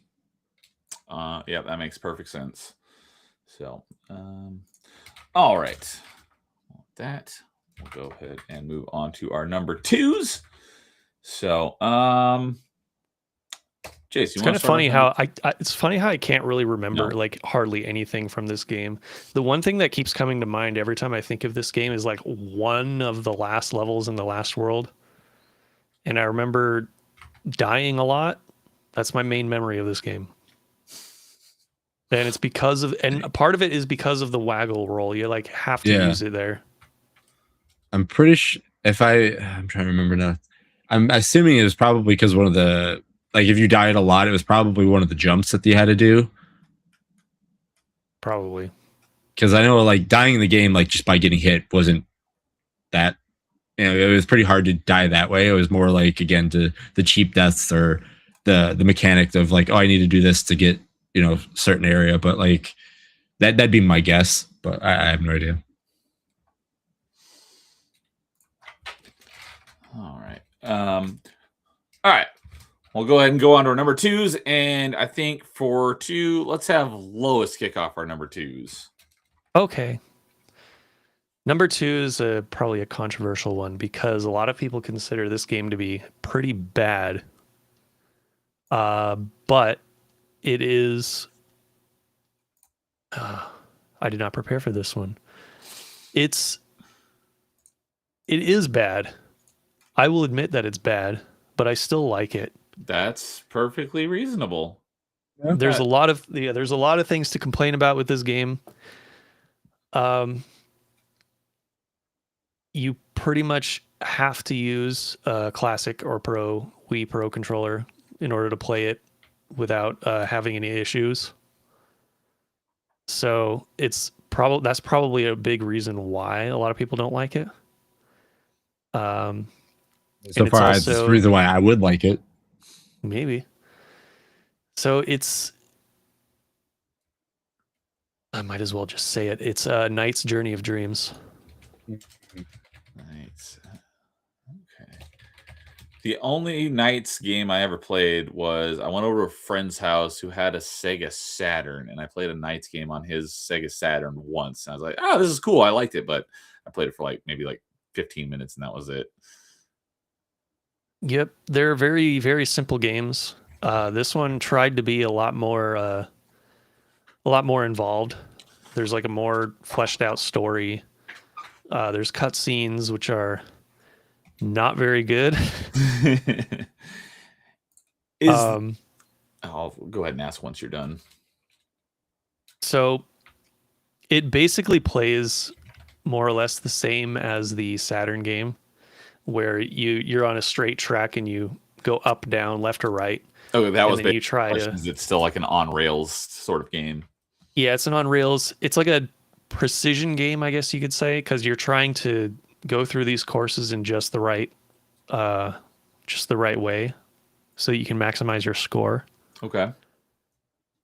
But this one lets you transform into like a dolphin, like you can see in that trailer there, and a couple others. Oh, is that what that is? Okay. Yeah. Didn't know exactly what I was looking at there. Yeah, but I think the thing that the reason why I like this game so much is because it brought me back to like when I was a kid, and in a way that most games can't really do.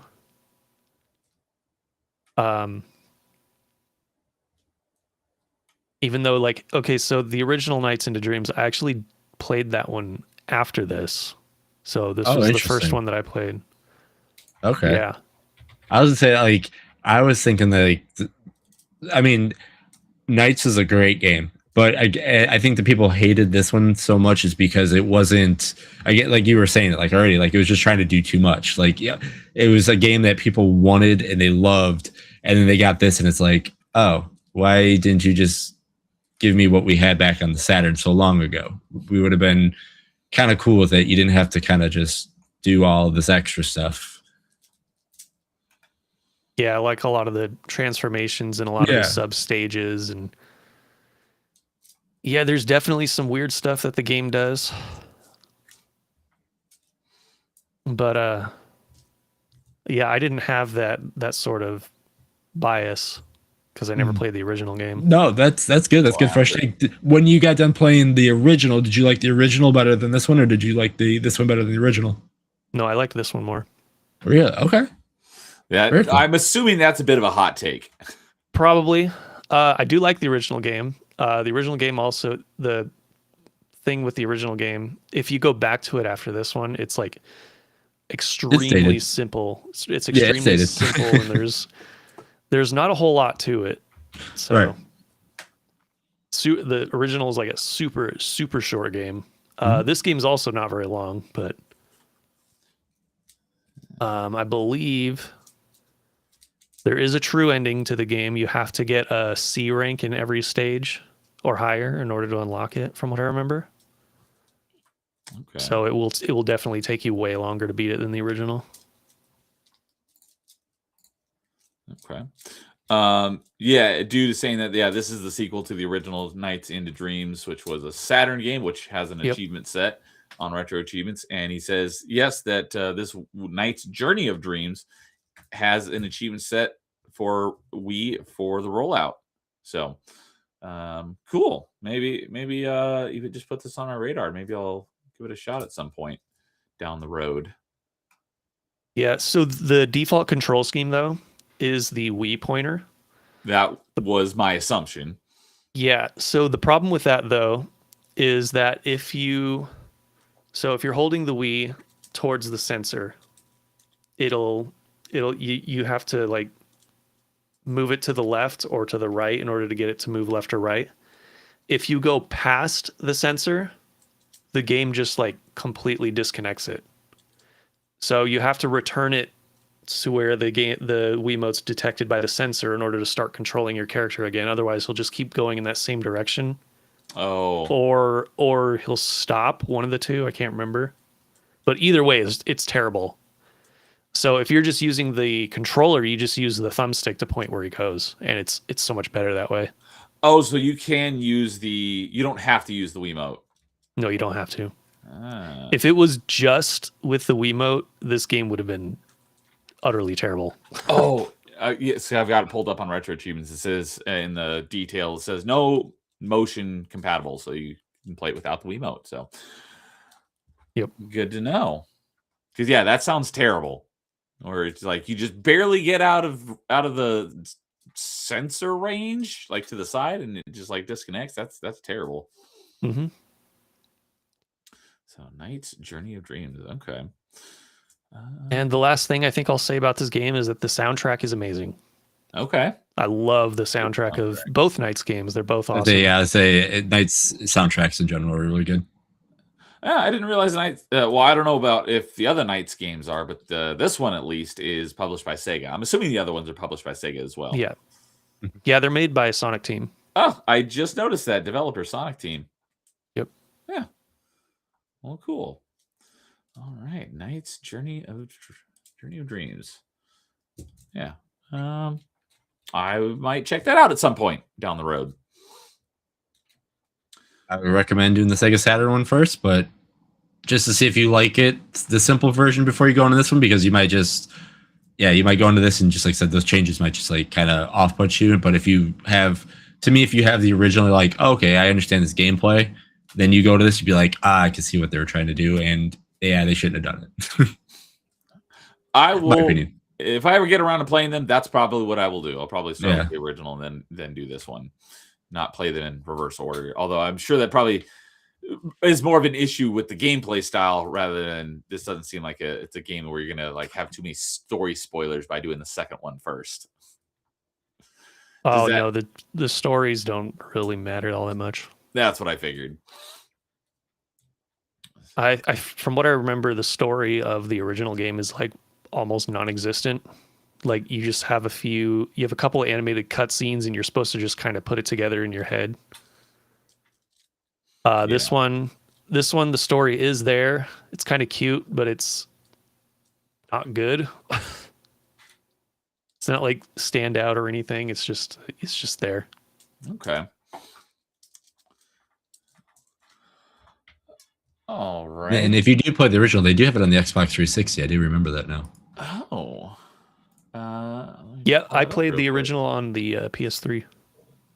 Nights into Dreams. Oh, it is on 360. It's been delisted digitally, but it's backwards. Okay. Oh, it's digital only, but it's been delisted. So whoa, this is weird. It's been delisted, but it's backwards compatible, and backwards compatible games should still be available because it's an arcade game, not a full retail game. Yeah, this is a weird one. Yeah, it was on Steam as well. I think the Steam one got delisted from what I remember as well. Oh, interesting. This is the first time I've come across the 360 arcade game that is delisted, but it is backwards compatible. Because that was one of the things is when the 360 store shut down, they said all the backwards compatible games will still be available to purchase, but not the non-backwards compatible ones. But yet this one you can't buy. So it was on 360, but if you don't have it, you're a SOL because it's not available physically. Yep. The Steam one is delisted. I actually do have it in my library. They were handing it out for free at one point. Huh. Yeah.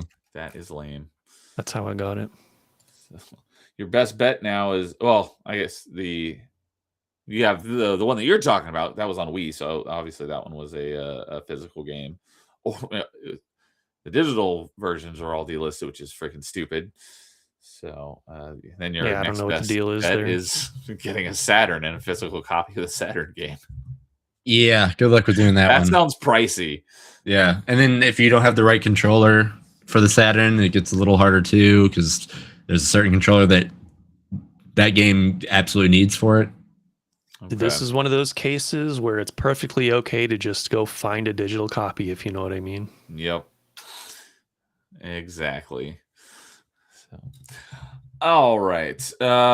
Dude says he has the Saturn game. I am not surprised by that in the least. I would be more surprised if he didn't have it. So, and two of whatever those specific controllers you're referring to. Yeah, the 3D controller. It pretty much had a instead of the D-pad, it actually had like an analog stick. Huh, I don't think I've seen that controller. I can grab one in a second. Over there. Well, okay. That's okay. I can pull it up on. Yeah, it's big. Online. It's very big. So, I was going to say, Jason, why don't you go ahead and give us your number 2, and then I'll finish up our number 2s. Sure. My number 2 is pretty simple. I waited a very, very long time for this game to come out. When it did come out, and I was like, great, it's on the Wii. Could have been on the GameCube, in my opinion. And now I'm still waiting for another sequel to that one. But that is Punch-Out. There was a Punch-Out on GameCube? No, I'd rather had it come out on the GameCube, but it was on the Wii. And like I said, it was pretty much the sequel to the original Punch-Out instead of the Super Punch-Out and all that kind of stuff. So, you get Little Mac again, and This is the Mac that we get in Smash and everything. So yeah. Okay, yeah, I had never played this, but I did know this one existed. I was like, I didn't know there was one on GameCube. There wasn't. Mm-hmm. No. Yeah, I've never played any of the Punch-Out games actually. Well, I probably played the original one at NES when I was like 4 at a friend's house, so I don't really consider that having played it. But yeah, I've never touched Super Punch-Out. I'm not even sure I've ever actually. I probably have seen Super Punch-Out, but I don't think I've ever actually seen any of this version of Punch-Out. So yeah, no, this one's really, like I said, it was true to form. They went back to the original one, so like you had to get star punches, a little bit more timing involved and all that stuff. More again like a puzzle game than anything. So, but yeah, it was really, really good. It was cool to see all the characters from the original one come back, and then just kind of brought in the what we like to call in the next, high def next generation kind of thing. Because again, the art style from what we did see them as to what we see them now was kind of fun. Yeah, because the last one before this was Super Punch-Out. Is that right? Well, or was so the one on 64? No. So they skipped 2 generations. Yeah. So you said this is kind of a return to form. So what changes was it in Super Punch-Out from the original? Yeah, so in Super Punch-Out, you had a super meter. So anytime you land an attack, you can get to a super punch. So if you wanted to just hit, you can find ways to round it and you can stun them. Where in Punch-Out, if you do a certain timing and everything like that, you can hit them, and what would happen is you would get a star above your head, and that would be just for one special punch. So you couldn't just spam punches to get a super punch. Okay. You actually had to do other things. So a lot of like ducking, dodging, pattern recognition to be like, oh, I should do it now. Duck, dive, dodge, duck, and dive. Exactly, pretty much. So yeah, there's a lot of things like that they brought back to this, and a lot of the fights that you had were against the original Nintendo characters. So like King Hippo that you see on the key art right there, Glass Joe, Von Kaiser up there as well. So again, like a lot of like, hey, we're bringing back Punch-Out from the NES to this, to kind of like not a remake, but like to reintroduce everybody. Because again, there's all this, in a way, yeah. So when this came out, I'm like, oh, cool. Maybe we'll get more because they're bringing this back. And now we're on the Switch 2, and was this the last Punch-Out game? Yeah, on Wii. So they've again now waited another 2 generations. Yep. Now 17 years later, we're still waiting. Is there any news of another Punch-Out? I didn't think so. Not that I know of. So okay. So would you say there's 3 Punch-Out games then? Is that right? Not counting the arcade one, but yes. So Super Punch-Out, would you say is that your least favorite? Probably. It's one of those weird ones. Like it's the one that I'm the best at, but it's like my least favorite to play just because I'd rather I like the timing. I don't like some of how the fights go and everything. I don't like the gimmicks in the Super Punch-Out. Where these ones, I mean, I think this one's the hardest one personally. The Wii one is the hardest? I think so personally. Especially after you beat everything and then there's another like level of like going through the fights again, and then each fighter has like their weakness, and then when you go through them again, they have their weaknesses covered by something. So they're like, they know that's their weakness, so they're like, oh, you got to go into it now. You have to relearn them because what you did before is not going to work on the game, because the character knows, oh yeah, if I get hit here, I'm gonna have a plate set right here, so you can't hit him in the stomach because that was his weakness. Down, now you have to figure out, oh, how do I get through him? Because now the puzzle changed on you. Okay. My next question was input method. So is it anything like the Wii boxing and Wii Sports where you got your right punch and your left punch with the nunchuck, or how does it play? I don't remember that, because I just like literally, because again, they treated it like the NES Punch-Out. All I did is there you go. Yep. Okay. Just turned it into an old NES style controller, and I was good to go. You know what? Let's see here. There is a dash in it? Yeah. Oh, that's the arcade version. And then, as you can see on the screen that Lois has, the super secret fight is against Donkey Kong, if you can get there. Okay, so you actually fight against him. You don't actually fight as him. I believe you can fight as him too. There it is. That one I couldn't remember. That one is because it's been so long. Oh, let's see here. Oh, it actually looks like there were 2 Punch-Out games on Wii. Doc Lewis's Punch-Out. Are you familiar with that one? No. Oh, it's a WiiWare game. Oh, That's why. I'm not even aware of that one. Yeah, it's called Doc Lewis Punch-Out. And it was a WiiWare game. But yeah, so let's see here. I was pulling up the Wii version of Punch-Out and Retro Achievements. It says no motion compatible. So yeah, you could just... but it says Wii pointing required. So you probably needed to point at the screen to get through the menus, but then you rotate it sideways to actually play it, would be my guess. Yep. Okay. Miscellaneous, it says it could incorporate the Wii balance board. Do you know how that works? No, I didn't even know that.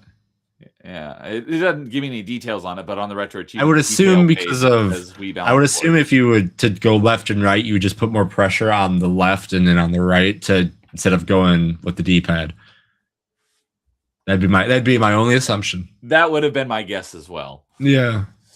If you did use the balance board and you also boxed like it was in Wii boxing with these are your punches, you could probably get a pretty good workout playing this game. I mean, more than likely, you also get destroyed by the computer. Yeah, probably. Because I like the final boss is Sandman, and he was like, I'm like, oh, I'm pretty good, and like I was like, holy crap, Mr. Sandman is ridiculous. I want to start singing Enter Sandman right now. Yeah, like when Neverland, because I knew they weren't going to bring Tyson, or I thought they'd bring back Mr. Dream, but then I was like, oh, Mr. Dream, the Sandman. Like, but as soon as I saw Super Macho Man being like the sub boss, I was like, oh wait, Macho Man? Like, yeah, Super Macho Man. Randy Savage? No, just Super Macho Man. Is he like inspired by Randy Savage? No. If you looked at him, you'd be like, huh? I mean, he was like I said, he's just an older version of the Super Macho Man that we got from the first one. Like it looked, all the characters just got older in a way, but not too old because they can still fight. It's like I said, it's a great reintroduction to the game, but yeah, I just wish we would get more. Right. So I don't know if you guys heard about the thing that I've spent like the past like 5 minutes or so trying to find this, but there was a rumor about Nintendo not being interested in making a new Punch-Out last year, and the reason for that was like because of the stereotypes of all the characters wouldn't be received well in today's world. They gotta cater to the modern audience. Yeah. The thing is, this apparently this was like not true. Okay. I'm glad because that's the characters, like their gimmicks or their personalities being from where they are and that stuff, like that's what makes them that. It's like all fighting game characters that come from certain areas. Like I don't know. Like I absolutely love I don't know. I absolutely love the characters from Punch Out. But again, they're all top 5s that I get to mention this game. Like it's so much fun. So. Yeah, this rumor came from Kind of Funny, who it was just a rumor on that's why they didn't want to do another one. Yeah, they said it was from something they heard behind the scenes, but it's Kind of Funny. They shouldn't be trusted. Yeah. But yeah, apparently there was some more research, and then someone else interviewed or got a quote from someone saying that, oh, we don't remember anything like that. So yeah, I guess we'll see. Who knows? I mean, again, it's been 17 years. Hopefully, I mean, I'd be if it's like F-Zero and Punch Out. Like they're Nintendo great franchises that we'll never see much of. And now we're getting into Star Fox as well. Yep. So while we're on the topic of Punch Out, someone is currently working on an achievement set for it. Whether it's going to be available for launch, I don't know, but it's in development. So it looks like Punch Out will have retro achievements here soon. So, October Mike says, like Street Fighter, Fatal Fury, and King of Fighters. I don't Talking know. about pretty much like each section, each country has their gimmicks for what their characters are. Oh, So, okay. I was like, I don't like, know exactly Street what he's Fighter- referring to, but yeah, okay, like Street Fighter and Guile being from USA, being the military guy. You know, Blanca from Brazil being a monster that's a person. A Russian bear wrestler being Zangief. Like all characters have a trait. Yeah, it's like, and no one has a problem. Everyone with loves that. those characters. Exactly, They everybody do. loves them. That's the thing. People love them. They love them for those reasons. Like again, Blast Joe is from France, so he's got a lot of croissants.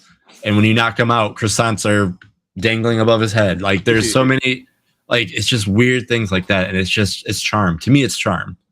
It is charm, and if no one would dislike that either, because have you seen what Expedition 33 just did with their French stuff in the game? Yeah. And everyone loves that game, so. Yeah. And just a minute ago, did you mention Zangief? I did, yeah. I thought you mentioned Zangief because I was thinking whenever I hear Zangief, it's like, just because you are a bad guy does not necessarily mean you are a bad guy. Yeah. It's a Russian bear wrestler himself. Let's go. So, all right. So Punch Out. Maybe that'll be the first one I give a shot. Is the one on Wii at some point. Hey, if you can beat this one on Wii, you could beat the one on the NES. Okay, interesting. So, all right. Well, we're on number 2s, and I have not gone yet. And this might be a little bit of a surprise given my preference in franchises. But my number 2 is one that has been mentioned tonight on someone's list. And I didn't talk a whole lot about it because I want to talk about it more when it was my turn. And my number 2 is Metroid Prime 3 Corruption. I bet you thought that was going to be my number 1, given how much I love Metroid. But imagine my shock. Imagine. But I'll explain why it's not when I do get to my number 1. But yeah, of the original 3 Prime games, it is my least favorite. But that doesn't mean I don't like it. It's my number 2 Wii game. I do love this game, and I just replayed it again recently for the first time in many years on stream, and I loved it still. So I kind of mentioned earlier when we were talking about it, the whole the hyper thing. I don't have an issue with it. It's just kind of the design aspects that kind of go around it that I wasn't a huge fan of, but it's not really that big of a deal. Unless there's an achievement for beating the game without using hyper mode, but I don't think that'd be possible because you have to use hyper mode to beat some of the bosses, if I remember correctly. But yeah, so this is the summation of the Metroid Prime trilogy, because there is no Metroid Prime or really any Metroid in Prime 4. So that, you could basically take the Prime title off the box. But yeah, I thought it wrapped up the kind of the overall arc with, especially with Dark Samus, quite well. I really enjoyed it. I one of the things I did really like that I think a lot of people weren't too big of a fan of, but I liked it, was you finally got to use your ship and actually go to different planets. I really like that. And go back and forth between the planets, even though it is pretty, as Dude said earlier, it's pretty linear, but I didn't mind that. But I like being able to go to different planets. That was really cool. And you actually got upgrades for your ship, although they're, for the most part, they're only story progress. The main thing that's kind of really pointless is the ship missile upgrades. Your ship can carry more missiles because you only need to use it like 3 or 4 times throughout the game to blow open. You have the ship like blow open a wall so you can continue. But there is 1 or 2 combat encounters where it's not required, but you can call in your ship to do a strafing run that a lot of people didn't even realize. But one of the things I was going to talk about earlier, but I was like, no, I'll wait till it's my turn. The motion controls, like Lois, I enjoy the motion controls. It was funny because when I first was going to play this on stream, obviously it doesn't have retro achievements yet. There it is. All right. But yeah, so I played it on stream a little while back, and I was like, and at the time, we hadn't even gotten an announcement on when the Wii was getting the launch date, which is, it was funny because I beat this one, and then I immediately after this on stream I did Other M, and then like a week or two after I beat Other M, we got the announcement that Wii is getting retro achievement support, and they gave us the date, and I was like, dang it, I wish I would have known that, because I would have probably held off and played them later so I could go through them. But I have no problem playing this one again for retro achievements. No problem at all. It's Other M that I'm not looking forward to playing through again for retro achievements. But anyways, when I was prepping to play through this game on stream, because it is Wii motion required, because there's a lot of inputs that are based on different hand motions.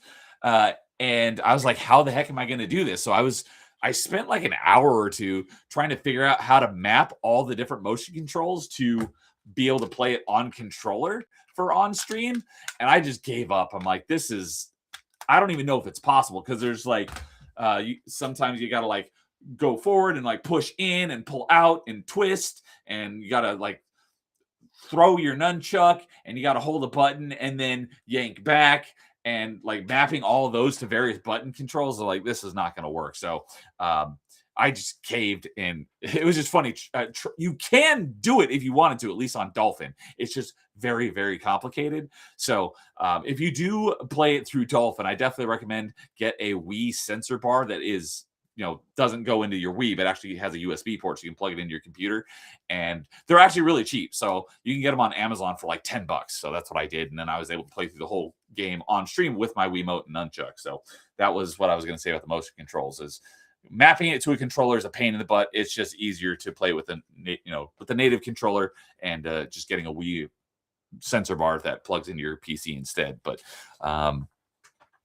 one of the other things that I really liked about the game is because in all the 2D games, as you get upgrades for like your beam, well, not all of them, because I've gone on many rants about the original Metroid on NES and how bad that game is. But other than that one, well, the first few upgrades you get in the original NES Metroid, your beam upgrades do stack, but then for some reason they don't, and you have to go back and forth, switch between Ice Beam and Wave Beam. They don't actually stack. But most of the other 2D Metroids, all your beam upgrades stack on top of each other.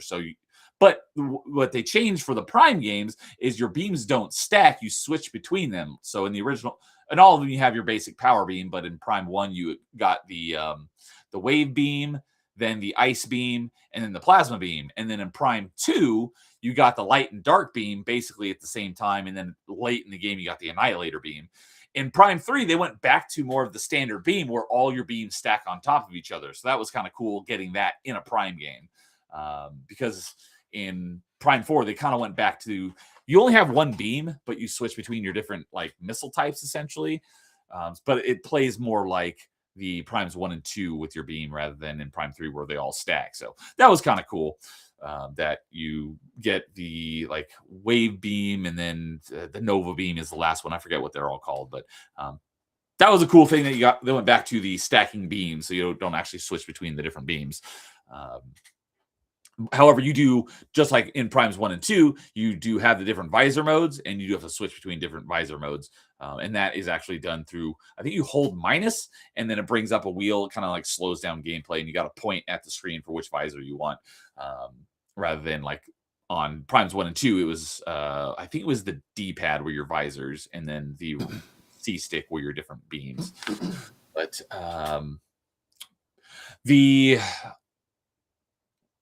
and that was another thing that I don't know if a lot of people had issues with, but with Prime 4 being very recent and people talking about, like Samus doesn't talk, she doesn't really interact with people. Prime 3, I don't think she ever spoke in Prime 3. I could be wrong about that. I don't remember her speaking in Prime 3. But obviously she does interact with a number of NPCs, but it wasn't a lot, and it was very seldom. So I thought the way that they did the interactions with the NPCs in Prime 3 was done well, and I wish they kind of kept it like that in Prime 4.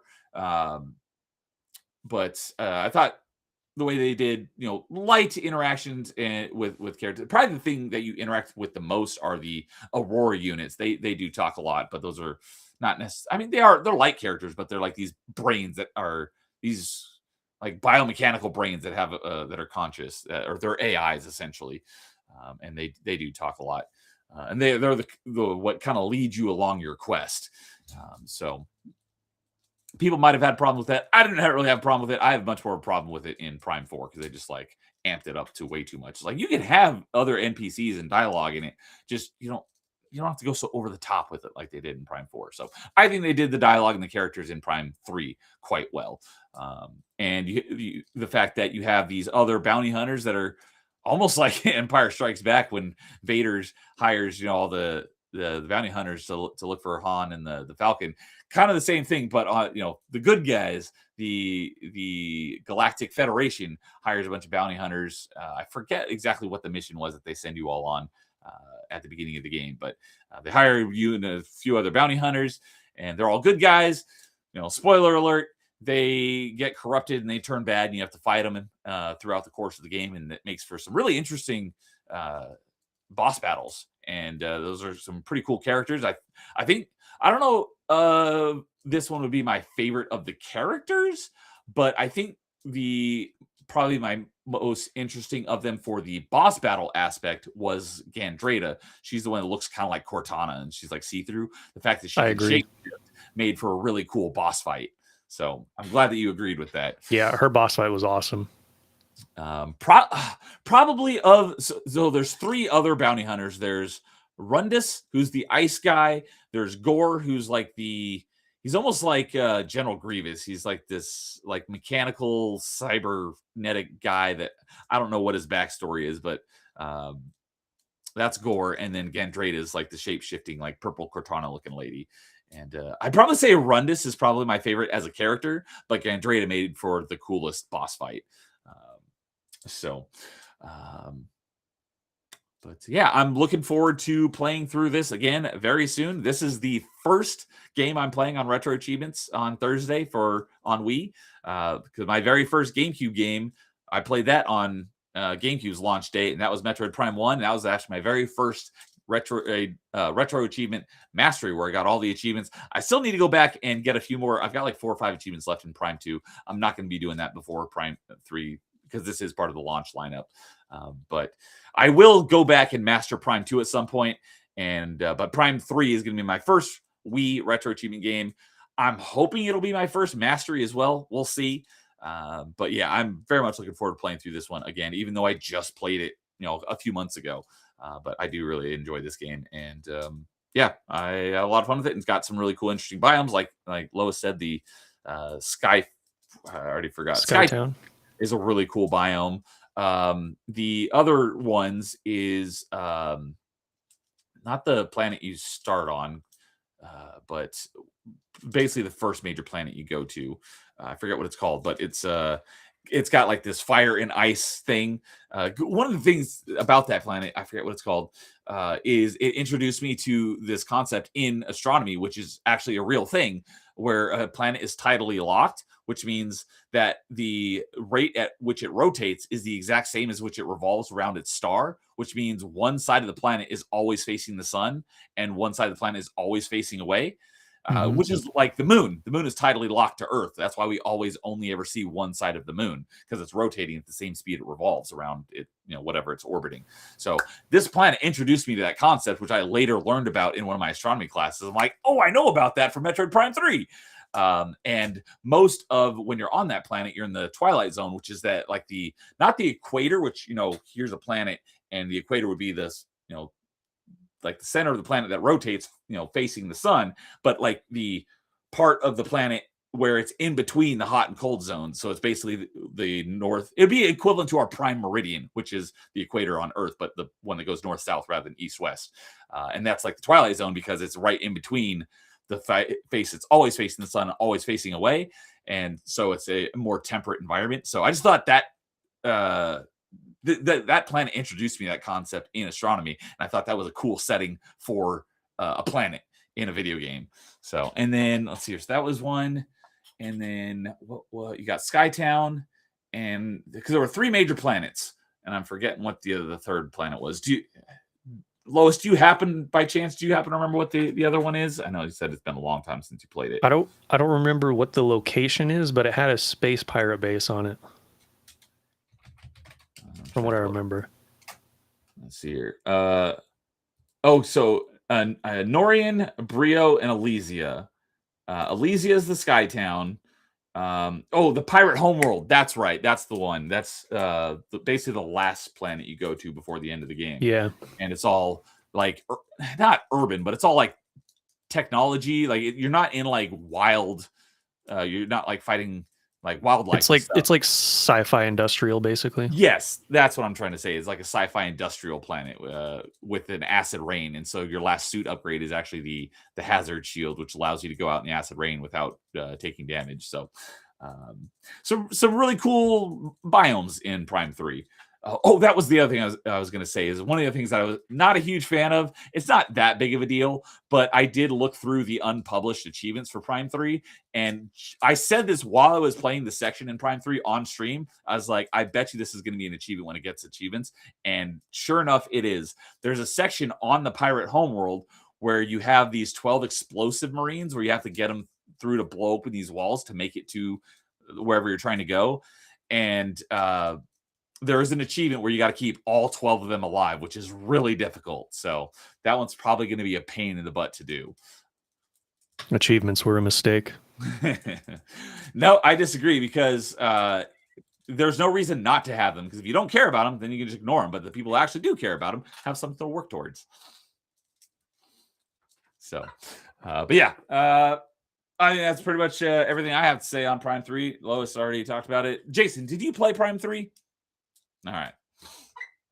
No. First person Metroid games. Oh, that's a disappointment because Prime 1 is the best Metroid game in the franchise. I feel the same way about DK in 3D as I do Prime in first person. I understand, but I completely. Well, I agree with I agree with the analogy is great. Yeah, the analogy is good. But yes, I understand. I could be wrong. It's fine. I like analogy. Both. Which is fine too.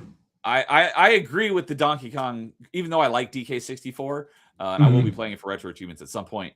But it's not as good as the 2D ones. But I vehemently disagree on the Metroid Prime 3D versus 2D aspect.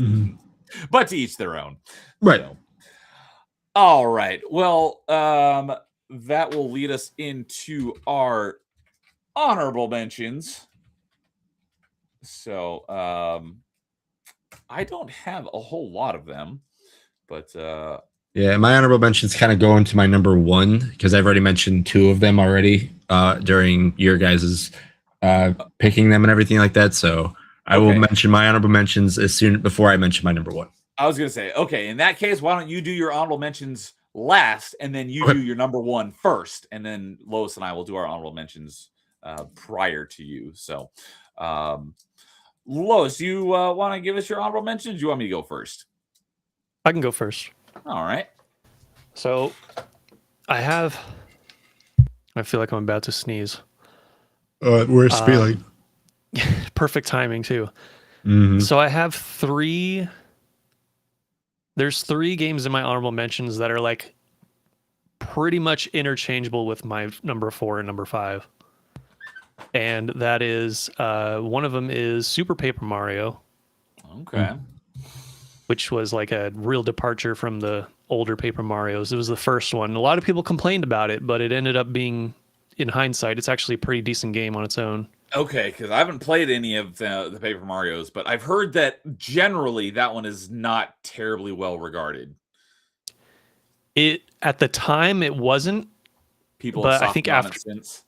I think a lot of people have softened on it, and a lot of people actually really, really like it now. Okay. And I think especially after Sticker Star came out, everyone hates that game. They think it's one of Nintendo's worst games ever made. So. Sticker Star, was that also a Wii game? No, it was on 3DS. That was 3DS, okay. I never played it, so I don't know how bad it really is. Oh, and dude says that Super Paper Mario is in the Wii rollout. There you go. For anyone interested. Link's Crossbow Training. Okay. I loved that game. I never got a chance to play it. It's really just a short, simple gimmick, but it works so well. I loved it. A lot of replayability. I believe that is in the Wii rollout. Wouldn't be surprised. And then what's probably my number 6 game is Sin and Punishment Star Successor.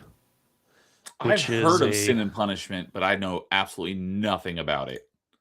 It's basically a shoot 'em up game that you use the Wii pointer for. Okay. I have a similar game in my honorable mentions. Yeah, it is probably the most difficult game that I've played on the Wii. Unless you count like Brawl beating it on very hard or without continues or something like that. Okay, yeah, that's just ridiculously hard. Yeah, Sin and Punishment Star Successor is a super hard game. Even though it does technically allow you to just like keep retrying with a bunch of checkpoints in it, you're meant to go from like the beginning of the stage to the end without dying. But doing that is so hard that it's like, yeah, you're gonna die a lot, especially on the first playthrough. Okay. Then I have a bunch more honorable mentions. Brawl is probably at the bottom of my list. We talked about that earlier. Mario Kart Wii is also at the bottom of the list. I think that game was kind of weak for Mario Kart. Basically, Double Dash is my favorite, but I think Mario Kart 8 is the best, technically. I agree. That's what I hear. So, yeah, Mario Kart Wii is like right in the middle. Is kind of like I don't know. It's just kind of lame, in my opinion. But a lot of people will hate me for that one. No, I think it falters from the gimmick because it's like, hey, you can use your remote to turn. It's like, here, by the wheel. Did you have to? Like, could you use a controller instead? I mean, absolutely you can, but like, I think that's what made the game for the Wii so like lackluster is because like, can they really make these turns with this when, yeah, they can go play with controller, but hey, we're Nintendo. We really want them to use the motion control. And I think that's what kind of made it a little bit on the weaker side.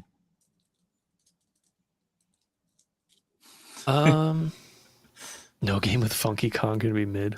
Yeah, understandable. Have a nice day. But dude just says Mario Kart Wii is also in the rollout and has a ton of mod support. Nice. We have the last story, which I didn't beat, so it's also near the bottom of the list. It's an interesting game, but there's a lot of gameplay issues I had with it, so I never beat it. In sort of the middle of my honorable mentions, I have Arc-Rise Fantasia, which is a JRPG. I would explain why I've never heard of it. Yep. Definitely sounds like a JRPG based on the name. Yep. There's a game called Fragile Dreams Farewell Ruins to the Moon. It's a really, really rare niche game. Very Japanese kind of kids horror game, I guess you could call it, because it's like a cutesy, scary game. Yeah, kind of. And then Rodea the Sky Soldier is also another one that's super niche, super rare. It's like this was one of the games made by Yuji Naka after he away from Sega. Okay. So he's the guy that was in Sonic Team, for those who don't know. Yeah. He's got some interesting history. Yeah, that game had like a development hell and ended up releasing on the Wii U. But there was also a Wii version that was packaged with it. And the Wii version is like the best version to play because that's what it was originally made for. If I had to describe it, it's basically what if Sonic's homing attack was the entire game. Oh, I've heard, what game is that again? Rodea the Sky Soldier. Okay, I've heard someone, I didn't remember the name of the game, but I've heard someone describe a game exactly like that. And I'm like, oh, I've heard of this game before because they said exactly that. So, and dude says Rodea is also in the Wii rollout. Kind of surprising, because not a lot of people know about it. Yeah, I remember hearing it in like a list of like good games that like nobody played, and it was this one. They said it's if you took the Sonic 3D attack, homing attack, and made a whole game out of it. It's like, All right. Yep. Now I Basically, you basically use the Wiimote pointer to like point where you want to attack, and that's where he goes. It's actually a Okay. really interesting game, but they released it on the Wii U. The Wii U version is absolute garbage. There's also a 3DS version that's absolute garbage. So the only version that's worth playing is the Wii version. Okay. Would you say it's anything like Gravity Rush, or is that? No, because Gravity Rush, you have direct control over your character. Okay? That's the one where you This game shift you don't. gravity and you just fall, right? Yeah, Okay. but you can also run around and do all that. I think with Rodea, you can run around as well, but only when you're on the ground.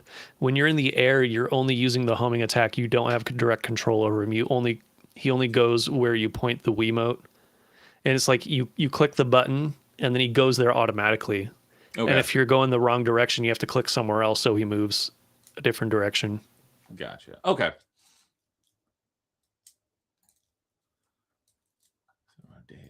All right.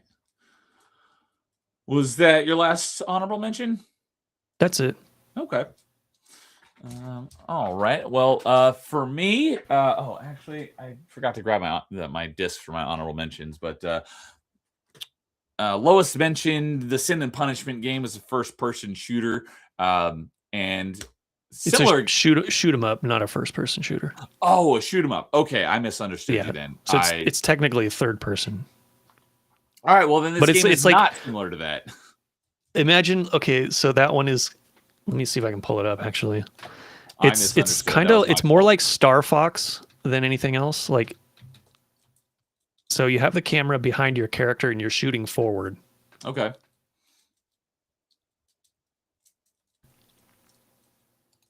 Here we go. Our successor. See if I can play this without it breaking.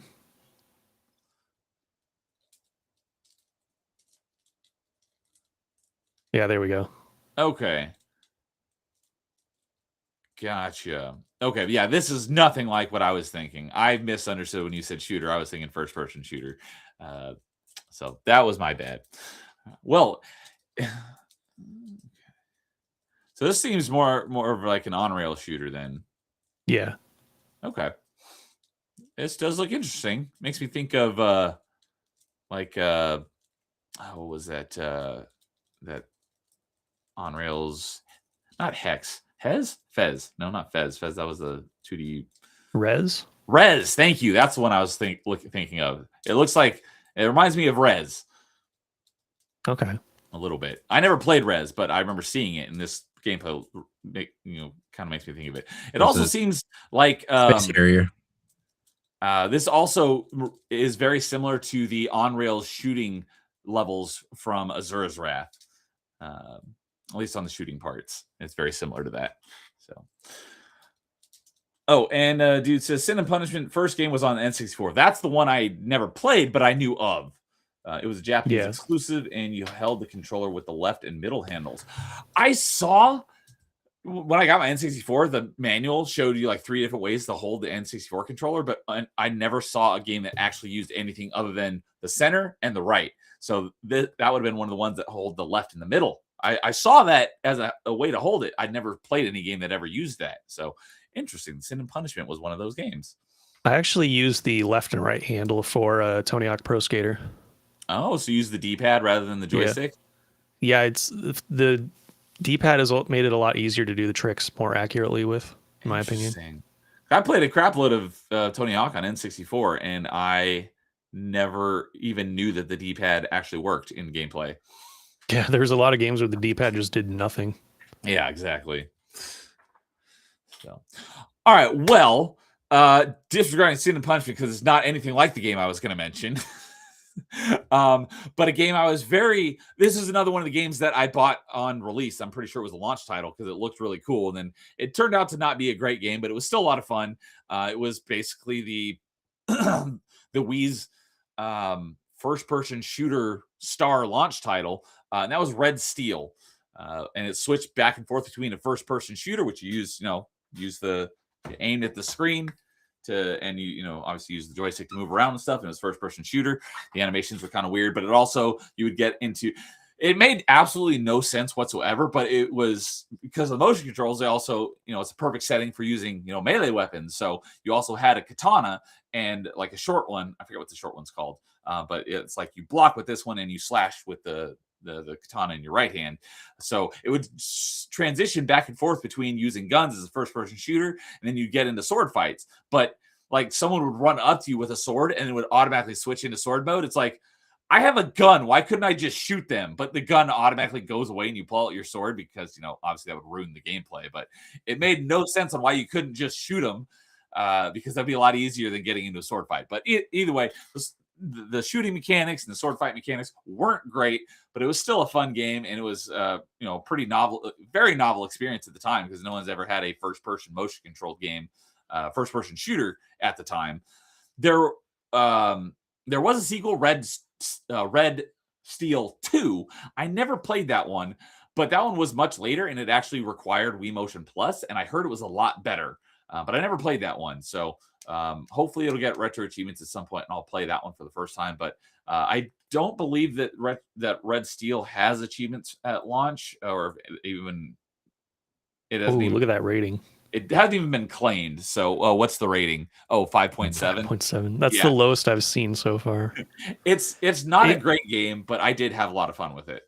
Yep, I've never played it, but the only things I've ever heard about this game are negative. Yeah. And then everyone glazes the second one, so. Yeah, I've heard that second one was much better. Never played it. I did enjoy the first one despite it being a bad game. So I forgot about this, but this would definitely be on the list of bad games you enjoyed. Red Steel would be on there. So I haven't played it since, the Wii was new. So maybe that's me be like, I have to justify this purchase and I have to like this game. Maybe if it gets retro achievements and I play it again, I can come around on it. Maybe I'll have a different take on it this time, but I enjoyed Red Steel 2. And then the other one that I own is where this came from, Skyward Sword. So I did have a lot of issues with it, but it was still a decent game. And as I said, I am looking forward to playing it again for the first time since it was new very soon. But I'm going to be doing another game first. But yeah, it's a good game. It just is not up there in my top echelon of Zelda games. But no, it's not bad by any means. I had some nitpicks with it. So, you know what's funny? I had that in my honorable mentions too. I forgot to mention it. Oh yeah. So both had it in honorable mentions. So, and like I said, this one does have an HD version, which I haven't played, but I've heard that all of my gripes with it are addressed in the HD version. But that's on Switch, so it'll be a very long time till that one gets retro achievements. The other three, because I have 5 in my honorable mentions. Those are the 2 that I own. And the other 3 are ones that I rented. I have one more here that I do own. It's not here. It's in my bookcase out at the front. I forgot to grab it. But in my opinion, it's the best version of this game. That might be a hot take. I don't know. Jason will have to tell me because he's an expert. But this is the only game in this franchise I've actually played. And not only that, I played to a good extent. I never actually beat it, but I will be changing that here for retro achievements soon. And that is what everyone claims to be one of the greatest games of all time, Resident Evil 4. I tried it on GameCube and it was terrible. I tried it on Xbox. It was terrible. The Wii version of Resident Evil 4 actually made the game playable, and it is by far the best version of Resident Evil 4. The only reason why I didn't beat it is because Jason, you don't have to tell me because you're an expert in the franchise, but the enemies, the regenerators, show up, and the only way to beat them is you have to have a specific gun with a specific attachment, and I didn't have either of them, and I would have had to trudge halfway through the game to get to them, so I just gave up and never came back. But now that I know that, next time I play it, I'm going to come prepared. But how far into the game would you say the regenerators show up? You're pretty far. I would say you probably were 3/4, maybe a little bit further. Okay, because that was my guess, just on how long I played it, was I was probably about 70% of the way through the game was my assumption. So I got pretty far in it, and that's legitimately the only Resident Evil game I've ever played more than like actually played any of, even including just being on the menu screen. But yeah, I owned it on GameCube, and it was terrible. So when the Wii version came out, I traded it for the Wii version, and I actually liked it because you could actually aim. Because my biggest problem with that game is the aiming on controllers is garbage, and I don't understand why people love this game so much. The Wii version, you can actually aim because I can point where I want to aim rather than the way I always describe it is the way you aim in Resident Evil 4 on both the GameCube, and I tried the Xbox One version as well, and I had the same issue. Is most games, like, you actually feel like, when you're aiming the gun. In Resident Evil 4, when you're aiming with a controller, it makes you feel like you're actually controlling Leon's arms, not the gun itself. So the aiming is just like freaking terrible, and I couldn't stand it. I could not get past the opening interaction. The first, you go into the village right at the beginning of the game, and I could not get past it. And I tried like a dozen times. I'm like, this is freaking trash. When I got the Wii version, I was actually able to make it through like 70% of the game. So that's probably a hot take, but in my opinion, the Wii version of Resident Evil 4 is by far the best version. And I'm actually looking forward to giving it another shot for retro achievements, and I'm almost positive it is in the rollout. And I will be finally beating it, so I can finally say I played and beat a Resident Evil game after 19 years. Obviously it's been around longer than that, but like I said, that's the only Resident Evil I played, and I got it around the launch. So that was nearly 20 years ago. So that is the other one in my honorable mentions that I actually own. So October Mike chiming in saying, absolutely love Resident Evil 4, especially the remake. I did enjoy the classic one too. I've not played the remake, and I don't plan to, but I am. Well, no, I don't plan to because I don't own it, but I do own Resident Evil 4 on PC, and I may do that at some point because I bought it because I've told this to DJ Axis, who's also a big fan of Resident Evil, and he's like, go ahead and pick it up when it's on sale, and I got it for like $5, and we'll do a stream, and he's going to help coach me through it. And he's like, the PC version is way better than the console version with mouse and keyboard. I own it. I've never even launched it, so I'm going off his word. We're going to do a stream at some point where I play through Resident Evil 4, and he's kind of coaching me through it on the PC version. And we've been talking about this for probably like 2 years now, but we're going to do the same thing flipped around, where something that I'm an expert in, because he's like me. DJ Axis is a big Mega Man fan, and my favorite Mega Man is Mega Man X3, but he's not well versed in Mega Man X3. So at some point, we're going to do the counter stream to that, where he plays Mega Man X3 and I coach him through it.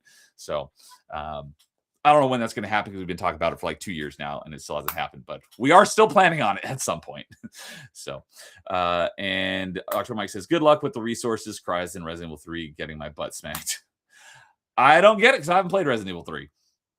So my last two honorable mentions are ones that I rented. So I didn't own them. I only played them once. But Call of Duty 3, I think that was probably, I forgot. I think that might have been a launch title. I could be wrong about that.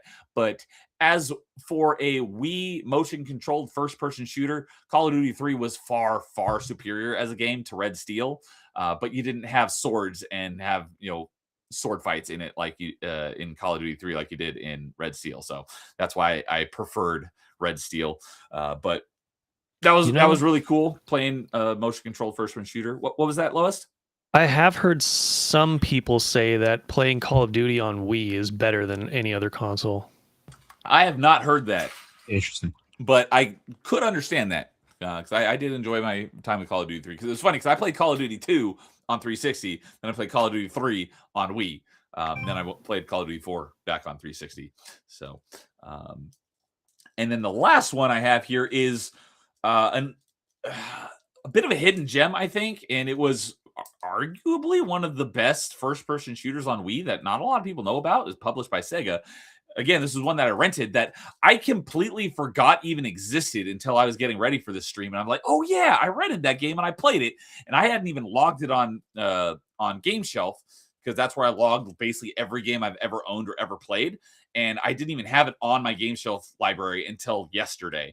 And that was The Conduit. It was like this sci-fi first-person shooter.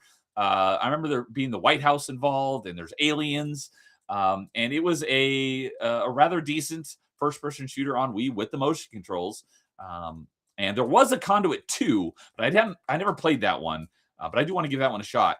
Neither of these have retro achievements planned, but if they ever get retro achievements, I will absolutely play them again.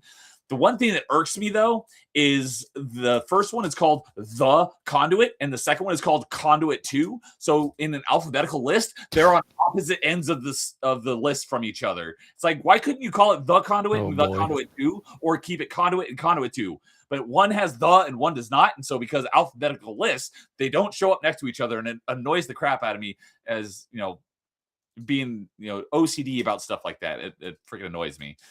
But yeah, Conduit was a pretty cool sci-fi first-person shooter on the Wii that probably didn't get a lot of attention, and just want to give it a little bit of love. I feel like I saw James play this on one of his Steam roulettes once. I would be surprised since it isn't on Steam. Is it not on Steam? Maybe I'm thinking of a different game. It could be a very similar game. But yeah, right there, all it says is Android and Wii. So I was thinking the same thing. There is a game called Conduit, but it's not this game. It's completely different. Don't use the in alphabetizing things. Exactly. Dude gets it. Yeah. That annoys the crap out of me when you include the. And it's annoying when you're comparing like two things. Like I might have my GameShelf list that I don't know if it does or doesn't, but it'll have them alphabetically one way. And then I am looking at my list on True Achievements, and it does count the. So all the thes are together. So it's a different order list than on GameShelf. It's just freaking annoying. It's like it'd be nice if there was if everything that has something like that has the option to choose whether you want the to count in alphabetizing or not, because the should not count. I agree. Yeah, and you'd be surprised how many programs still do use it that way though. He says same with the word a or n, an Yep. before something. I totally agree that unless it's something like a way out, then like that I would say alphabetize it in a. But if it's something that's like I can't think of anything off the top of my head, so we'll just say like a game with guns in it. A Momentary Lapse of Reason by Pink Floyd. Yeah, I can't think of a game. I just thought of the album instead. Yeah, I can't think of a game either. But yeah, something like that. Don't include the A. But that one gets a little weirder. But yeah. And dude says, I argue with people on RA for the longest time about that. RA being retro achievements. That's hilarious. I'm on your side, dude. Don't include the in alphabetizing. So, yeah. All right. That is it for my honorable mentions. So, Jason, why don't you give us your honorable mentions? Then you can lead us right into our number one. So the main thing that caught my attention to the Wii, besides the games that we've already talked about, were I was like, oh, cool, there's motion controls, and TVs were starting to get away with light guns and everything like that. But when I found out that some of my arcade favorite games were making their way to the Wii, like Ghost Squadron and Gunblade New York / LA. Ghost Squadron is another game I rented from GameFly, and I did play it. I don't remember if I ever beat it though. Yeah. So Gunblade New York and LA Machine Guns were on arcade, and they're like, "Oh, you can play this at home now." I'm like, "Oh, this is cool. I can play the light gun shoot 'em up arcade games back at home, but I don't have to buy any peripherals. I just use this and point and shoot." So then that leads me into number one. Those two were close, but I had to choose the one that I thought was the coolest because, again, Resident Evil is one of my favorite franchises, and they made a game called Resident Evil Darkside Chronicles and Resident Evil Umbrella Chronicles. And I like Darkside Chronicles better than Umbrella, but I'm lumping them together because they are pretty much tandem. But yeah, Resident Evil Darkside Chronicles is my number one because you get to live out Resident Evil 2 as a light gun shooter. You get to live out Resident Evil 3 as a light gun shooter, and it's like all the Claire Leon stuff like that as a light gun shooter game. Are we still talking about honorable mentions? No. I went right into number one. Oh, okay. Yeah, I missed the timestamp then. Oh, you're fine. It was, okay. Yeah. So they'll understand a little bit more about these two games. Do they play like traditional Resident Evil games, or are they? How do they play? They're arcade light gun shooters. They're arcade light gun shooters. Okay, yeah. Gotcha. What's it called? Resident Evil Darkside Chronicles is the one that follows like Claire and Leon, and then Resident Evil Umbrella Chronicles follows like the first game, but as a light gun shooters. But I like Darkside because I think it does some stuff a little bit better. So it's But the also- Resident Evil version of House of the Dead. In a way, yeah. Hold up. This was made by Kavia. I don't know who that is. They are the ones that made the first Nier game. Oh, I know how much you're a fan of Nier. I think. I noticed that because you know when we talked recently, you were telling me about how much you. When you were on open mic recently about you were telling me about how much you love Nier. Yep, there it is. And Drakengard 1. I put Nier on my wish list as you suggested. It's currently on sale for like 60% off, but it's still too steep for my price at the moment. But I do have it on my wish list, thanks to you. Yeah. So, Dark Side Chronicles. And what was the other one? Umbrella Chronicles? Yeah, and that's so like one was one version of them, the other one for the other ones. But yes, dude was right. He did guess 2 of my games. So I guess 2 of Jason's games before we started talking about the games. So interesting. You haven't mentioned Resident Evil 4 at all. Not even in your honorable mentions. When that's the best version of Resident Evil 4 is on the Wii. No, it's definitely not. Why do you disagree? I'm curious from a Resident Evil expert. So it's a good version to get people to play it, but the GameCube version is by far the best version. Interesting. Because yeah, I can't stand the aiming in that game on a controller, and the aiming is so much better with a Wiimote. It's not that difficult to aim on a GameCube controller. Like I said, I tried it on GameCube and on Xbox, and I couldn't get past the very beginning of the game, the first encounter with the, I don't know if you call them zombies in Resident Evil 4, but you know, Las Plagas, that opening village encounter, I couldn't even get past it. But then the Wii version, I had no problem.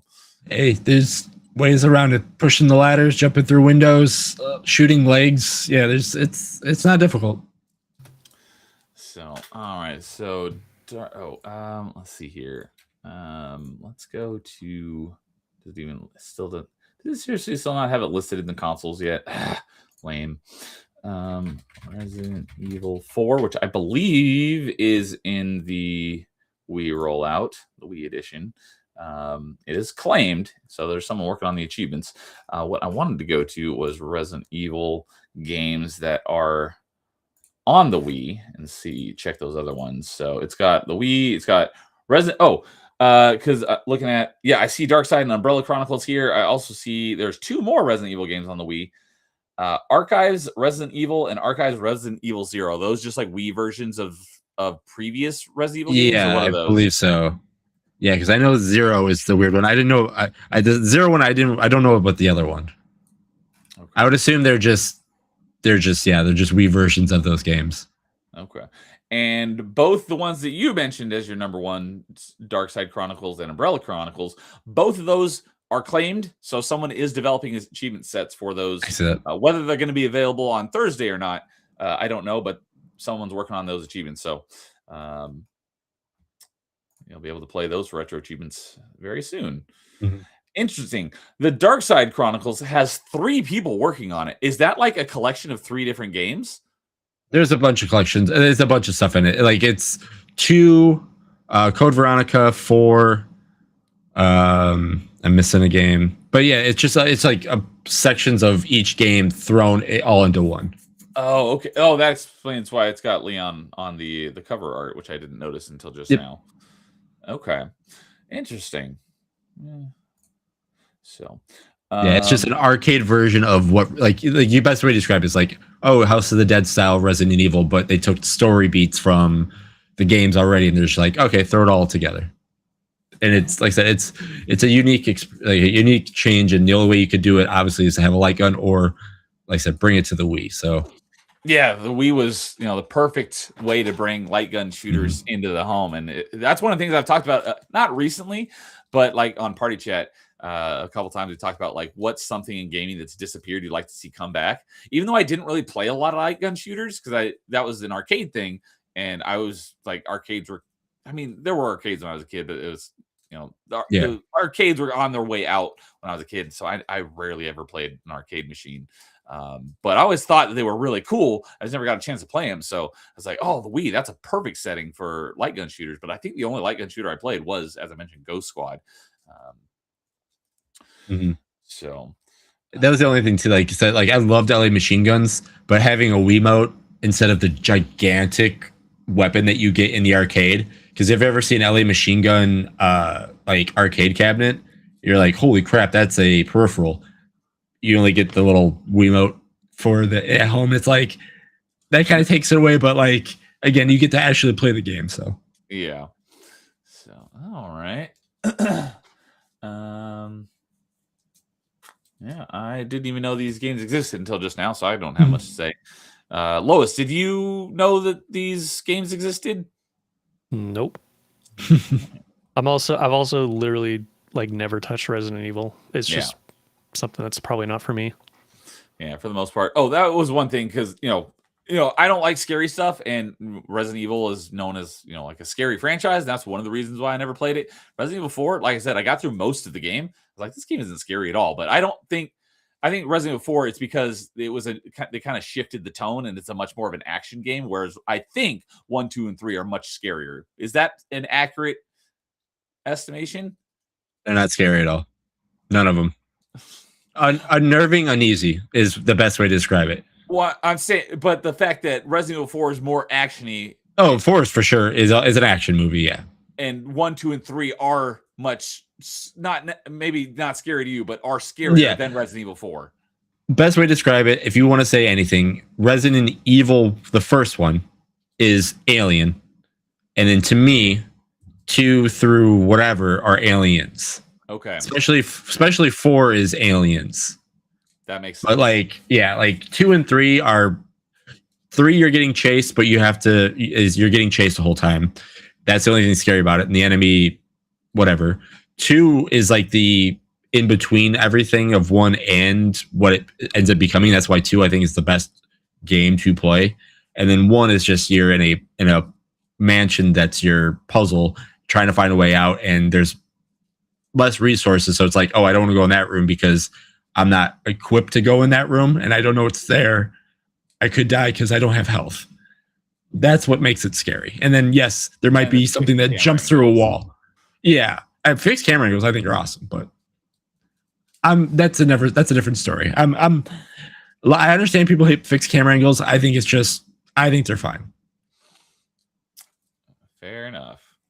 So, all right. I had a fixed camera angle game on my list, so there you go.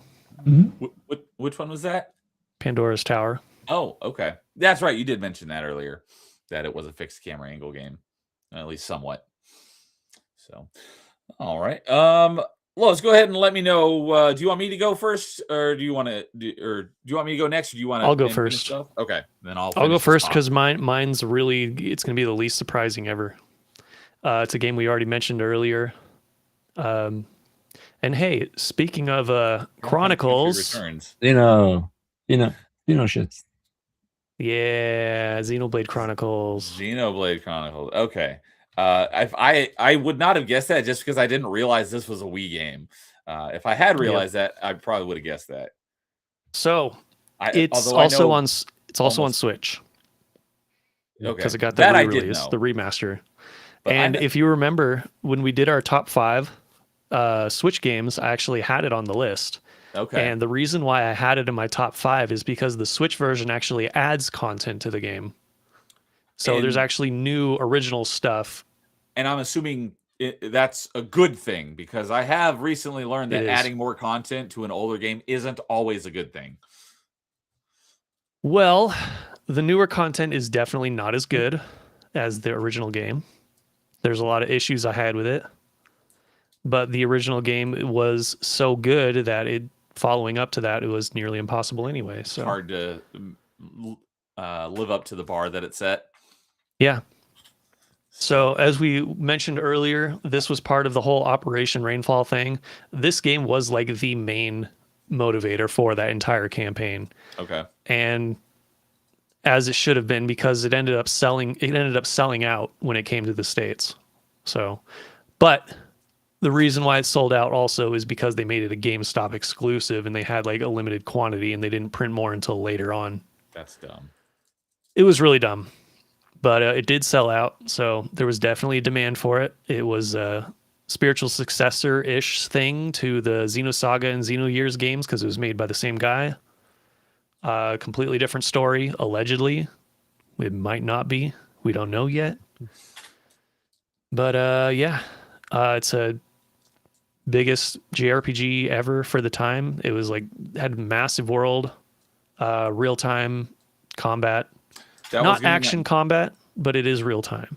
Okay, because that was gonna be my next question. It's like I've heard the name of this franchise a ton. I know nothing about this franchise, and the only reason why correct me if I'm wrong, but the only reason why I think I know who the main character is because of that sword, and the character that wields it in Smash Brothers Ultimate is Shulk.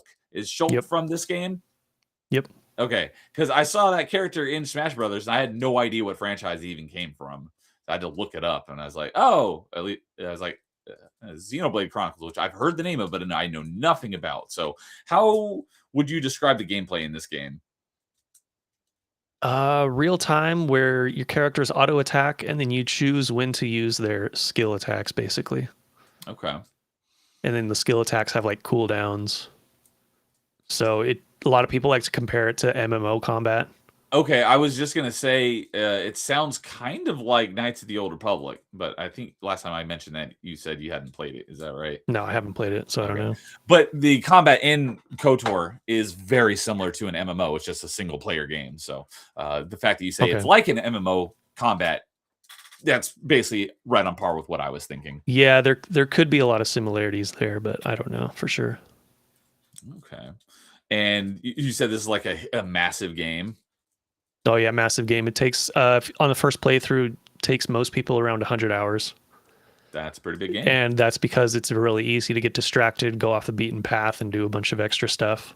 Like Skyrim. If you like beeline the main story, you might get it done like 60, 70, somewhere around there.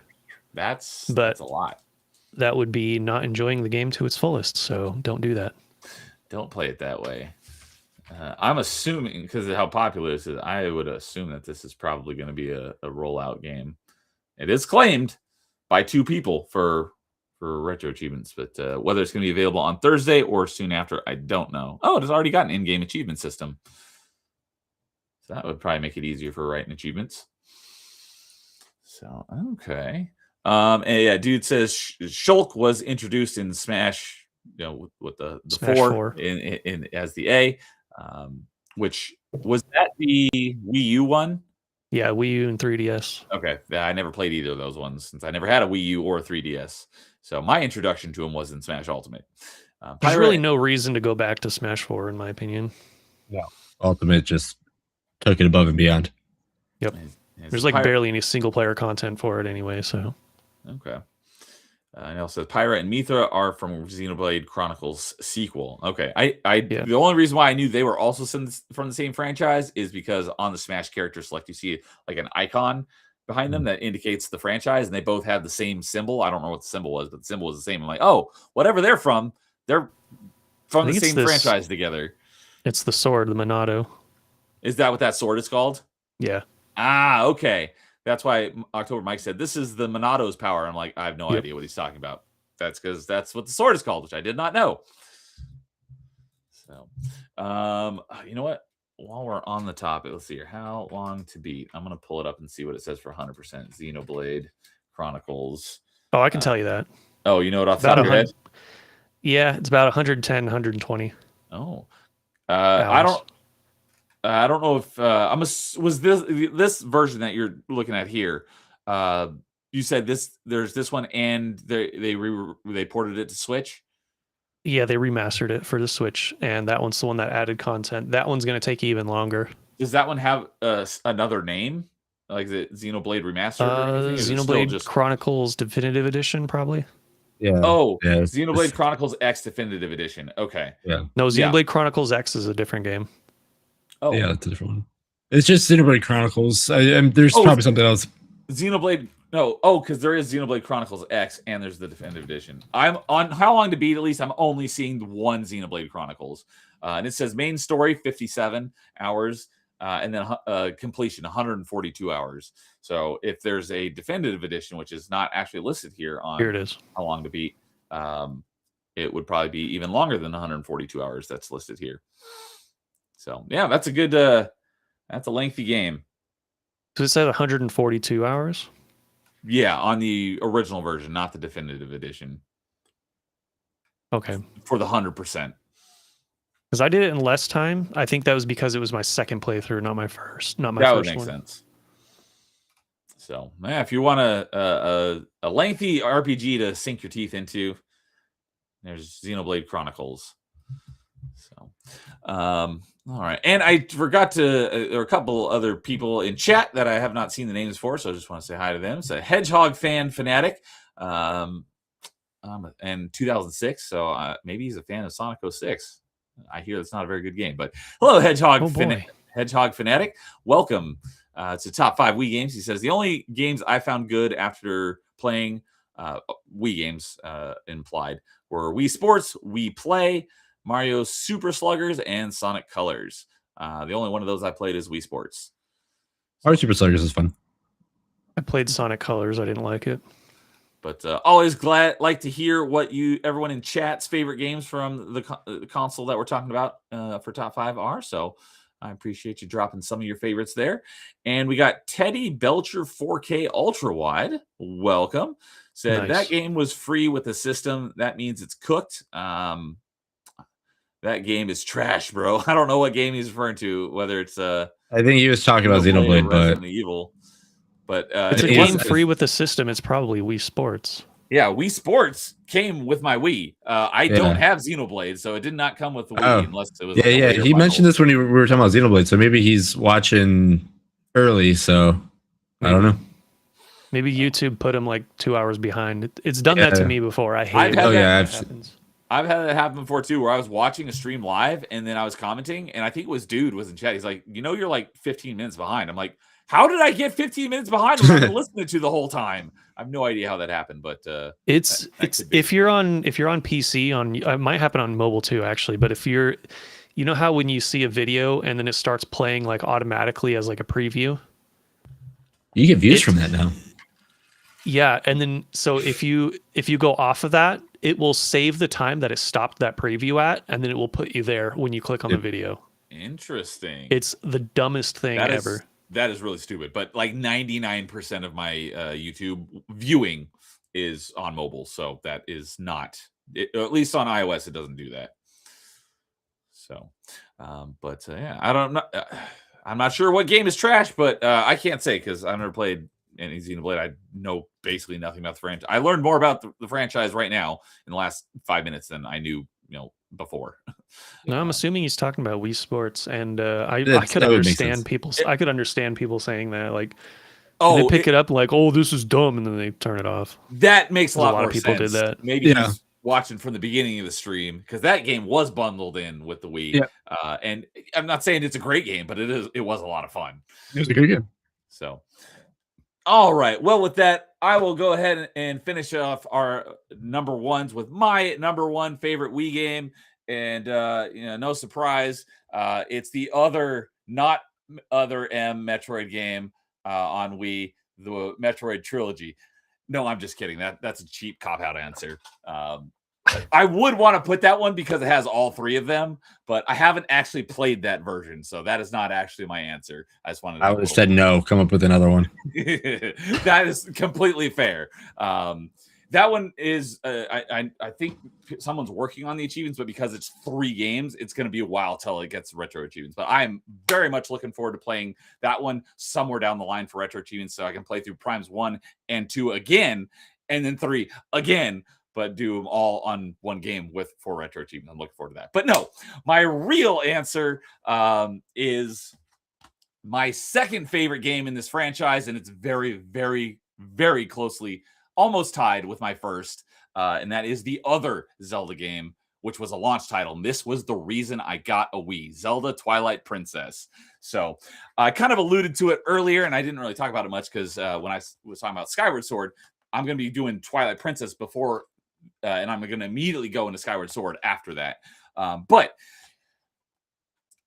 given you guys know me and how much I like Metroid, you would probably think that Prime 3 was going to be my number one. But despite 3 being, I like Metroid better than Zelda, but I think Twilight Princess is a better Zelda game than Metroid Prime 3 is a Metroid game. Not that it's bad. I just think Twilight Princess does it even better. And like I said, Ocarina of Time is my favorite Zelda game. We established that back on episode 3 of Top 5, I think. I think 1 was Metroidvanias, 2 was Mario games, and 3 was Zelda. So Ocarina of Time and Twilight Princess are almost neck and neck, but I do have to put Ocarina of Time at number 1. I am currently, like I mentioned earlier, I'm currently in the middle of it. I'll probably finish it tonight because I'm very close to the end of the game, but I'm currently replaying it right now for retro achievements. This is the first time I've played it in probably 15 years. It's not like a first playthrough because I've beaten this game dozens of times. So I still remember where, even though I haven't played it in like 15 years, I'm still remembering where secrets are without having to look anything up. Although there was a couple of quests that I forgot how to start the quest, but once I started the quest, I'm like, I know where to go from here.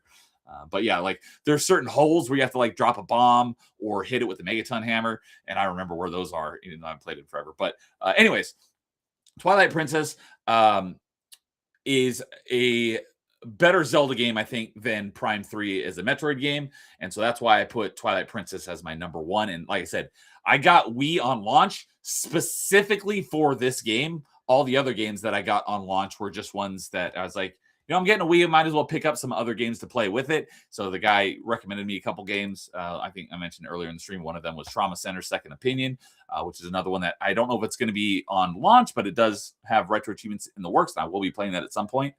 But yeah, I bought a Wii specifically for this game, and it did not disappoint because it was everything that I was looking for that Wind Waker wasn't. And in my opinion, this is the true not sequel to Ocarina of Time, but it's everything that I wanted in the next game in the Zelda franchise, and it lived up to all my expectations and more.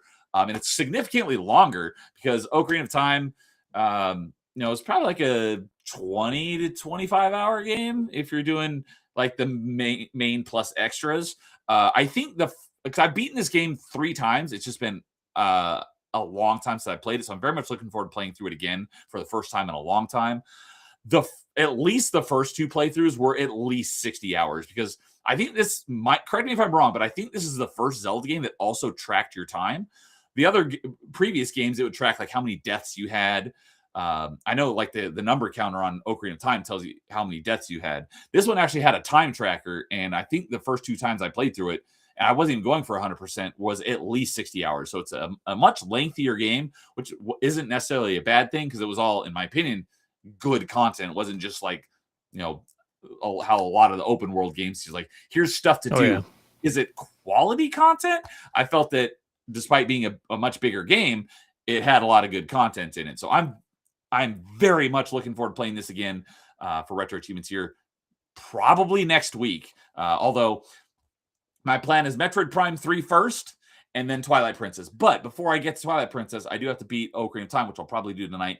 And I am also going to make sure I get through, not 100% it, but at least beat the story of Majora's Mask again, because it's been a long time since I played that as well. I was hoping to get through Wind Waker as well, but I will play Wind Waker at some point. It's just I'm not going to do that right now because it's on the lower end of my Zelda games. I'm very much looking forward to playing this one. So I'm going to go Ocarina of Time, Majora's Mask, and then jump straight to Twilight Princess. But I very much looking forward to playing through this again for the first time in a long time. Fantastic game. I can't think of anything negative. Like I said, I haven't played it in a long time, so maybe I'll come up with some negatives about it when I do play through it again. But I literally have like basically nothing bad to say about this game because this game is fantastic and right up there with Ocarina of Time. It might, after I play through it again, it might surpass Ocarina of Time because I'm doing Ocarina of Time again for the first time in a long time.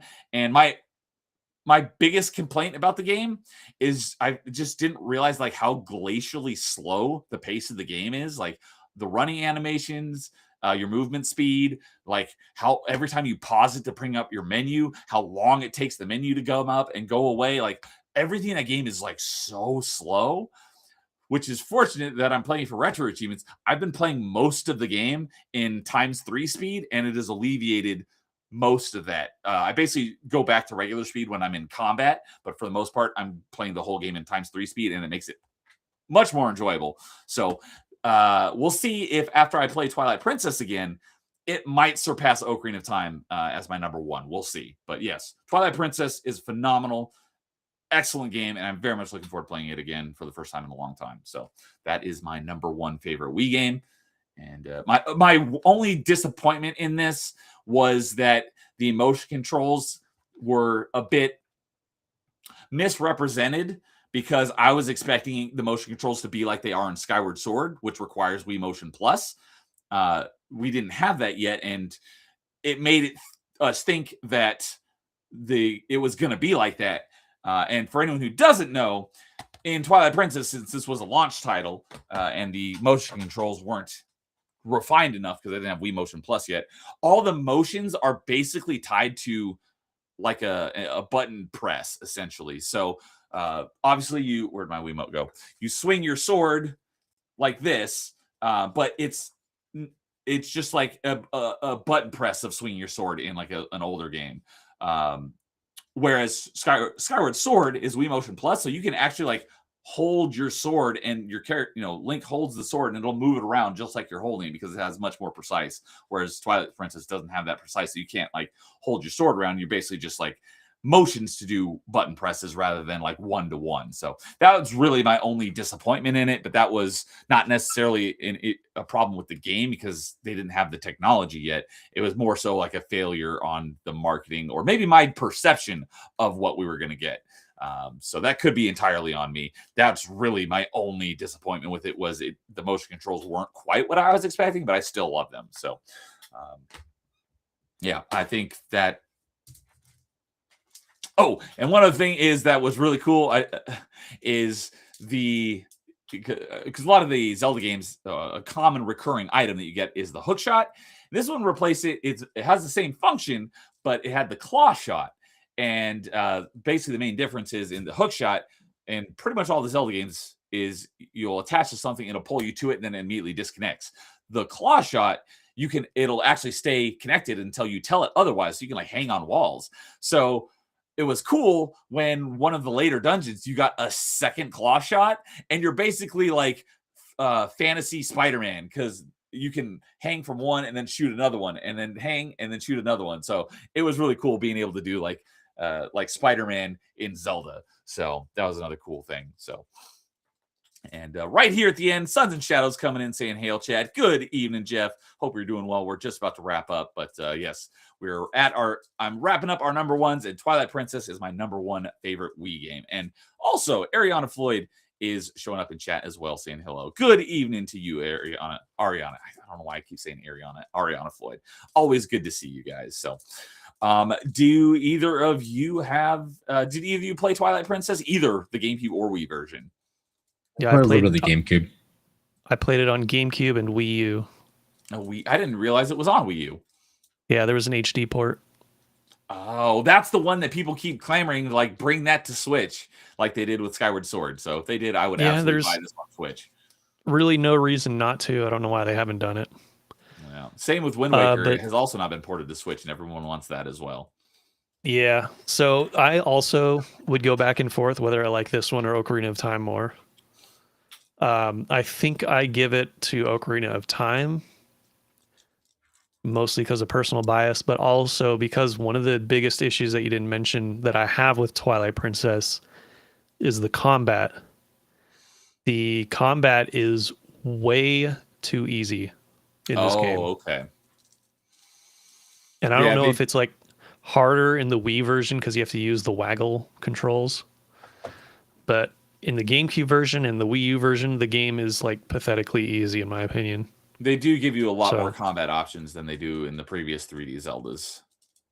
It's not only that, it's more combat options. It's the way enemies are designed. They telegraph their weak points way too flagrantly. Okay. So, and not only that, when you get hit, you take way less damage than you do in Ocarina of Time. If you remember in the most infamous one is the final Ganondorf fight. If he hits you, you lose half a heart. Okay, that is and pretty, there's like pretty sad. There's like one attack that he has where you lose one full heart. Yeah, that's it. That makes a lot of sense because like I said, I'm playing through Ocarina of Time right now. I just beat the Spirit Temple today, and when you're fighting Iron Knuckle, one slash will take 4 hearts if you get hit by it. Yeah, and if you get slashed by Ganon at the last fight, he lose 5. So unless you have usually people have that health upgrade by the end, but if you don't, you lose 5 hearts from the one Ganon. that doubles your defense. Yeah.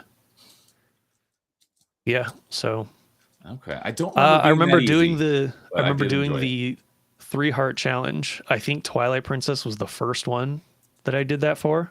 Okay. And it was the easiest one. I did it without dying.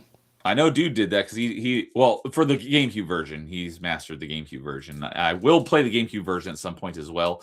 And maybe that'll be the first 3-heart challenge I do because there are achievements on Ocarina of Time for doing it on 3 hearts. I'm not doing the 3-heart run, but I'm not.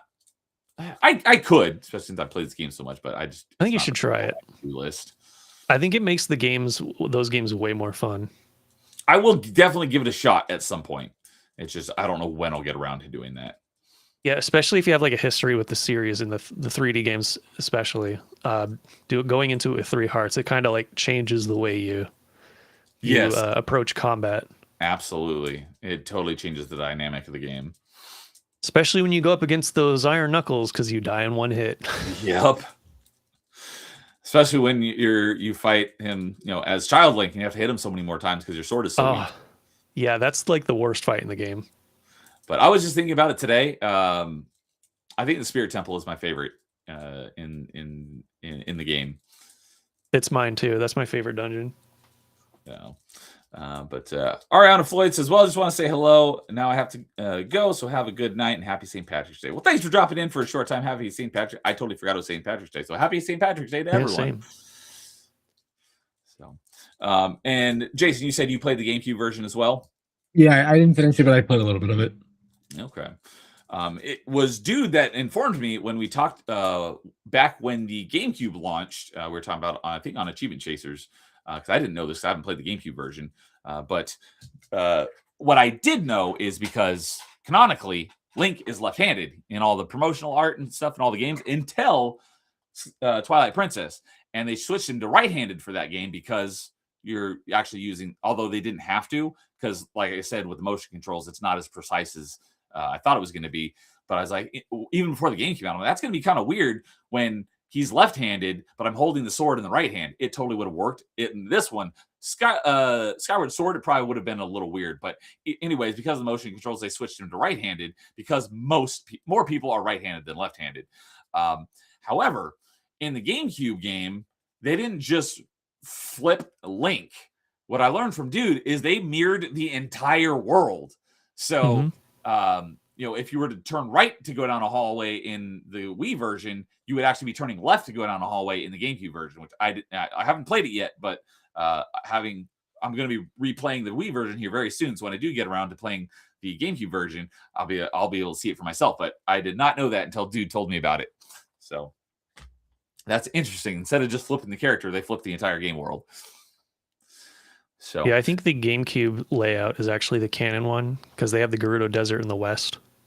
Yeah, that makes sense. And the fact that Link is left-handed in that one also makes sense on why that's the canon version. Even though, surprisingly, you would think, GameCube's an older system, though the GameCube version came first.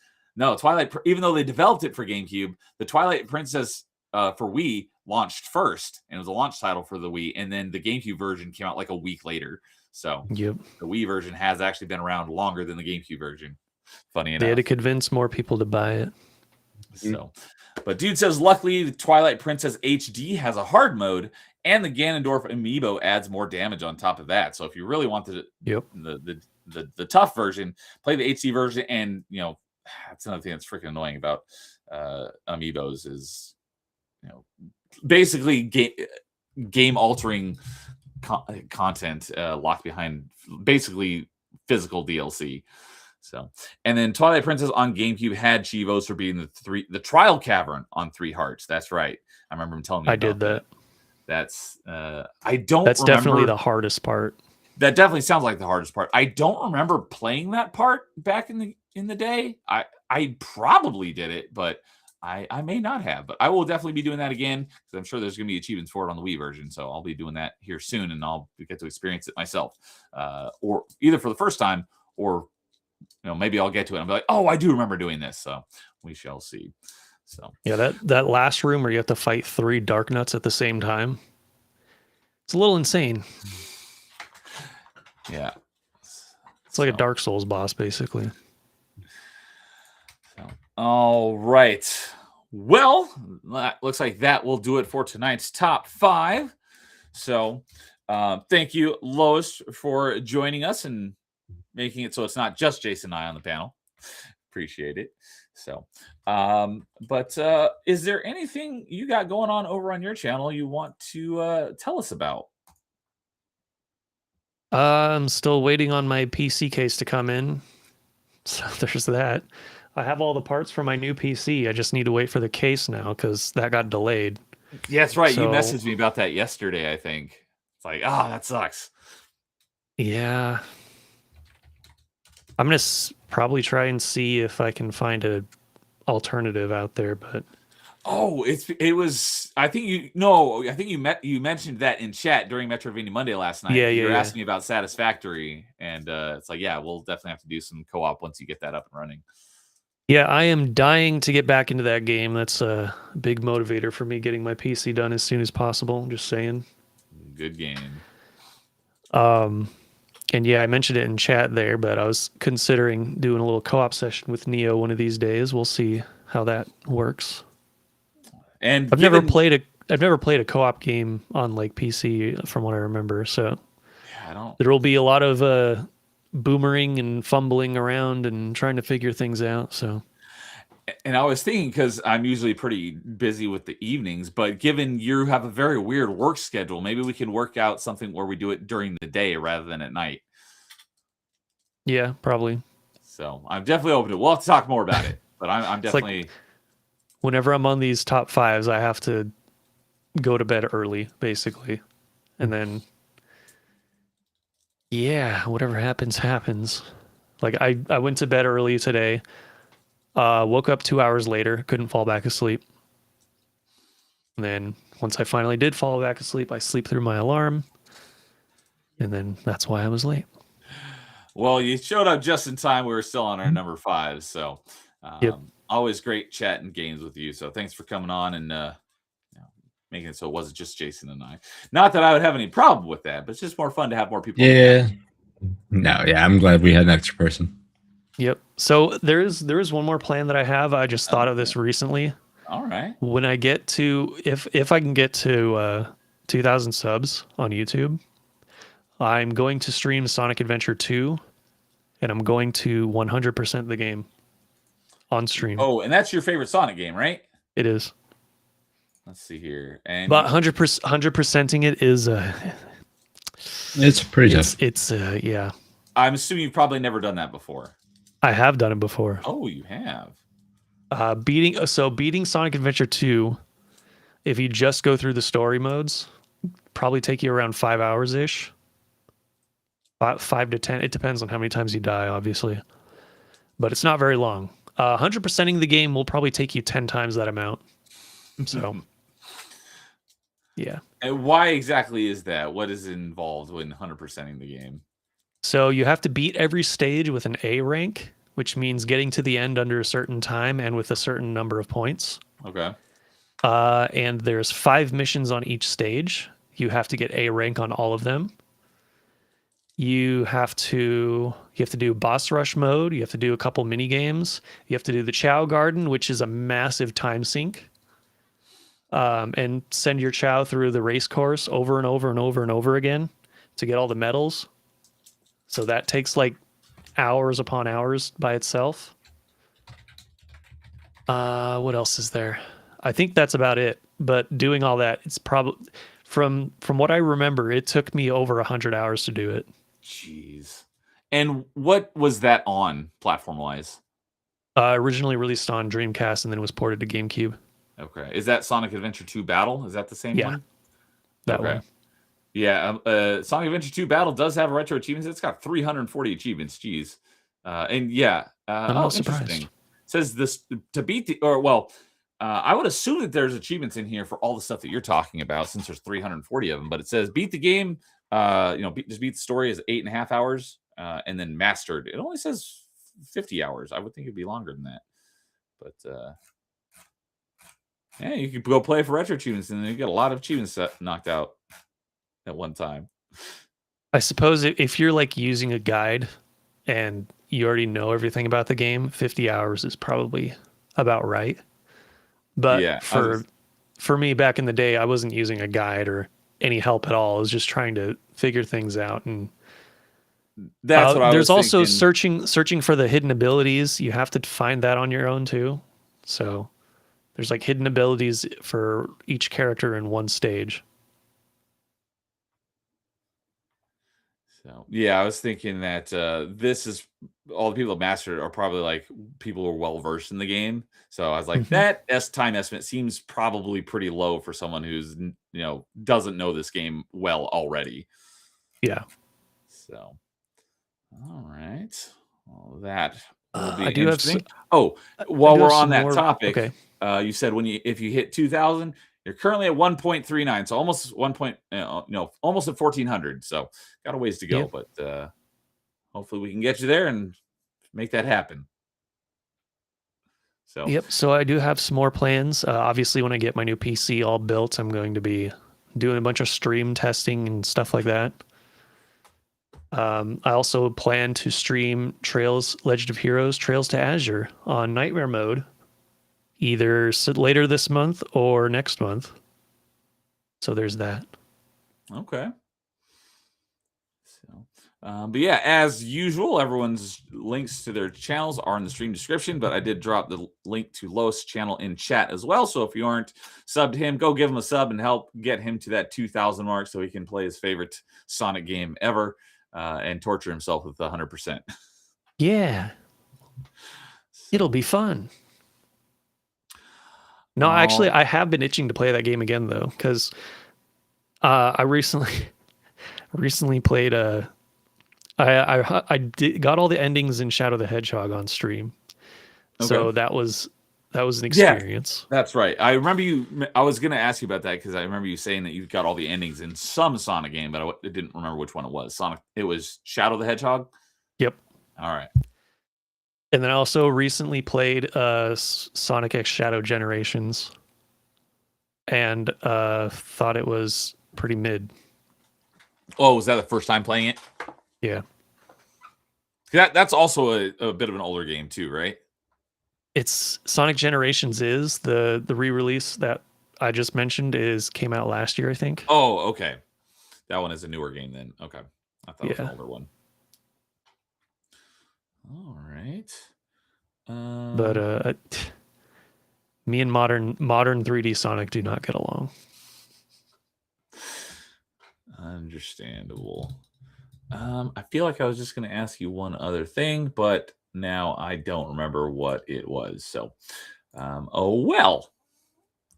So, one thing that was interesting about this top 5, though, I want to say nobody mentioned Mario Galaxy. Oh, I was going to mention that earlier, and I there was like 3 times I was going to mention it, and then I forgot. But yeah, I was kind of surprised that it didn't get mentioned. Either of the Mario Galaxy games got mentioned at all. I mean, it's no surprise for me since I'm not a big Mario fan, but I'm surprised that neither of you at least had it in your honorable mentions. I've heard that Mario Galaxy is really good. Yeah, I'm more of a 2D Mario guy. Like Odyssey was the first 3D Mario game that I was like, okay, I really like this. But yeah. I love 3D Mario, but Mario Galaxy is one of the most overrated games ever. Okay. Mario Galaxy 2 is not much better. Well, I will be, since they are, I don't know if both of them are, but I'm pretty sure Galaxy 1 is set for the Wii rollout. I love how Crazy Landlow shows up and says Mario Galaxy for the win as soon as I say that. What's up, Crazy Landlow? Saying Wii Games, Mario Galaxy for the win, right as Lois is crapping on Galaxy.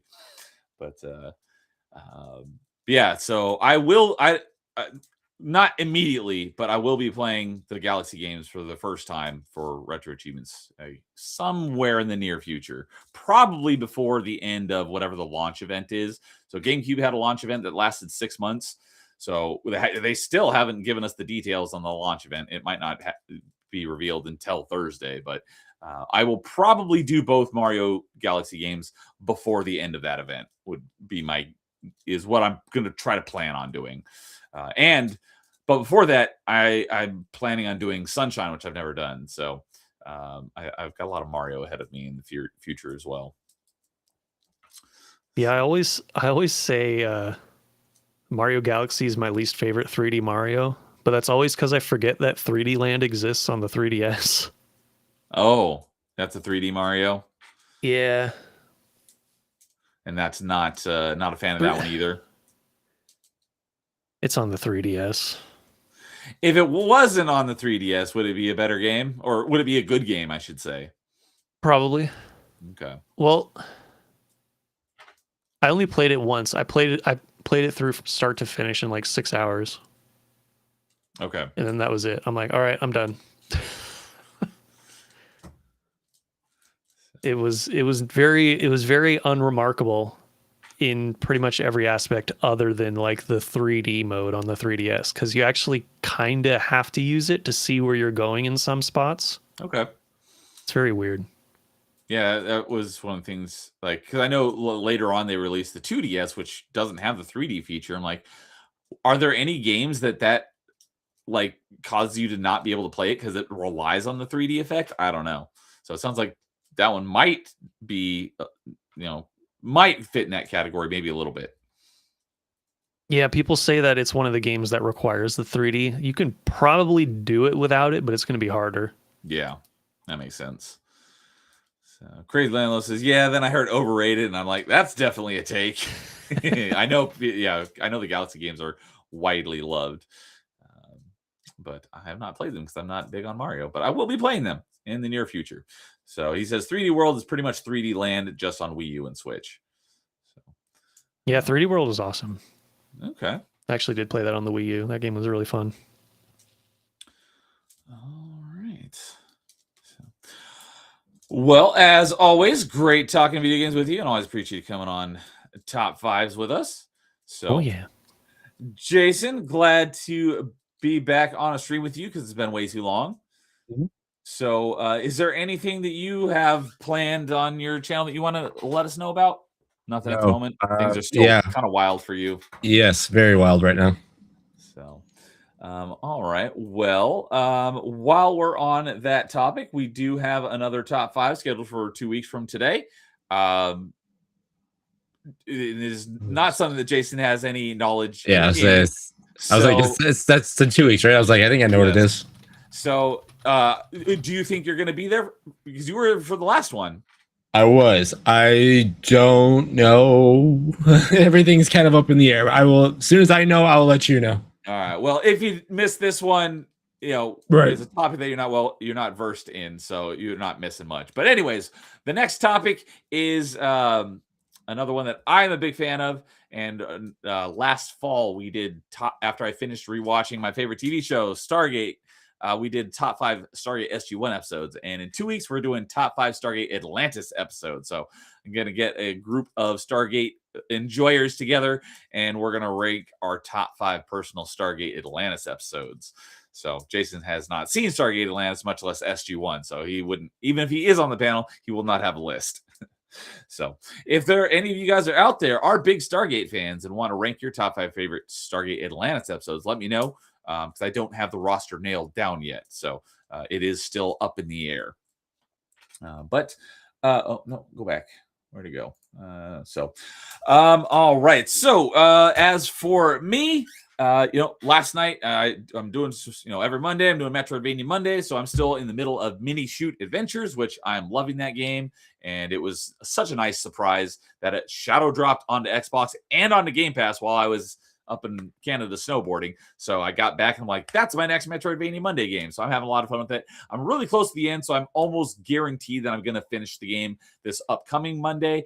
But Jason, you hopped into chat last week during Metroidvania Monday.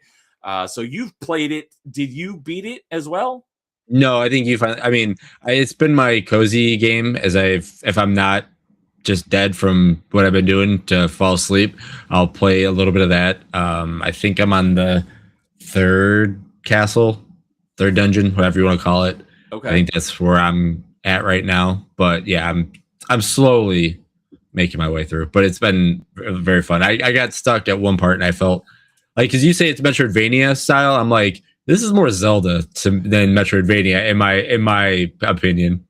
So I had only heard about it as a Metroidvania before I played it. Now that I'm most of the way through the game, I would absolutely agree. It's more Zelda than it is Metroidvania, but Zelda and Metroid have a lot of similar undertones and like mechanics. So that's why a lot of people are like, well, Zelda games or Metroidvania is like, no, that's a whole other aspect. Yeah. But I would say it does have the Metroidvania elements, but I would say it's more Zelda-like than it is Metroid-like. So I definitely agree with you there. So, and so I said that in a video recently. Oh, you said the same thing? I said Zelda games are Metroidvanias. Sound off in the comments. Oh, that's right. You did say that. And I replied in all caps, Zelda games are not Metroidvanias. I remember you fell for the bait, Neo. I know, but yeah, they're very similar, but they're not Metroidvanias. And I can tell you why, but we're not going to get into that right now. But that's right. So my two questions for you, Jason, in regards to this game is, one is, what are you playing it on? Switch 2. Switch 2. Okay. Didn't realize it was on Switch because I first discovered it fall of last year, maybe late summer, because I was enlightened because I didn't know that this was a thing on Steam. I should have figured it out, but I didn't know that you could search for games by genre, and you can basically check a box of all the genres and it'll give you all the games that fit all of those genres. And I was like, let's see if there's any twin stick Metroidvanias. And sure enough, there it was. I'm like, this is awesome. So I downloaded the demo and I played the demo on stream. I'd have to go back and check the date, but late last year, I was like, this is awesome. So I immediately put that at the top of my my Steam wish list because there was no news at all that it was going to be coming to Xbox. And like I said, when I was up in Canada, it shadow dropped onto Xbox with no forewarning, and it came to Game Pass. So that was awesome. So I was there was forewarning that it shadow dropped, because if you watch the Nintendo Direct Indies version of it that day, it was on there and it says coming out today. It showed Switch and then it showed Xbox. Well, on the Switch thing, but that was there was no news that it was coming to Xbox or Switch prior to that. No, I was watching Indie Direct and I was like, oh, this looks awesome. This looks really cool. I'm like, knowing my luck, it's coming out today, and then it goes out later today. I'm like, son of a bitch. So was that your first introduction? Was during that Nintendo Direct? Okay, it was. I knew about it, but I was just waiting for it to go on a steep enough sale. Unfortunately, I didn't pick it up, even though it has been on sale on Steam a couple times, but I still didn't pick it up. And then it came to Xbox and Game Pass. Like, sweet, now I can play it without having to buy it. But I do plan to buy it anyways, because I do love this game. So that was my one question, is what you're playing on. You're playing on Switch. My other question, which you already answered, because you did mention in chat on my first mini shoot adventures stream, was that you got stuck at some point. So last night while I was on stream, I was like, when I'm on stream with Jason tomorrow for top 5, I'm gonna have to ask him where he got stuck, because I got stuck as well, and I was curious if it was the same spot, but it's not. I was stuck at a part after the third dungeon. But I figured it out. I got past it. It was because it was a really stupid design decision in the game, which I'll tell you about off stream, just so you're aware of it. And it doesn't spoil anything. But we were not stuck at the same point. So that was my other question. So, but anyways, I'm doing that mini shoot adventures for Metroidvania Monday, and I will very likely be finishing that up this upcoming Monday. However, that will be a later stream than normal, because I normally do it around 3 o'clock Pacific. It's going to be much later. It's going to be around 9:30, 10 o'clock Pacific. So I'm have to do a much later one, but I will be continuing that.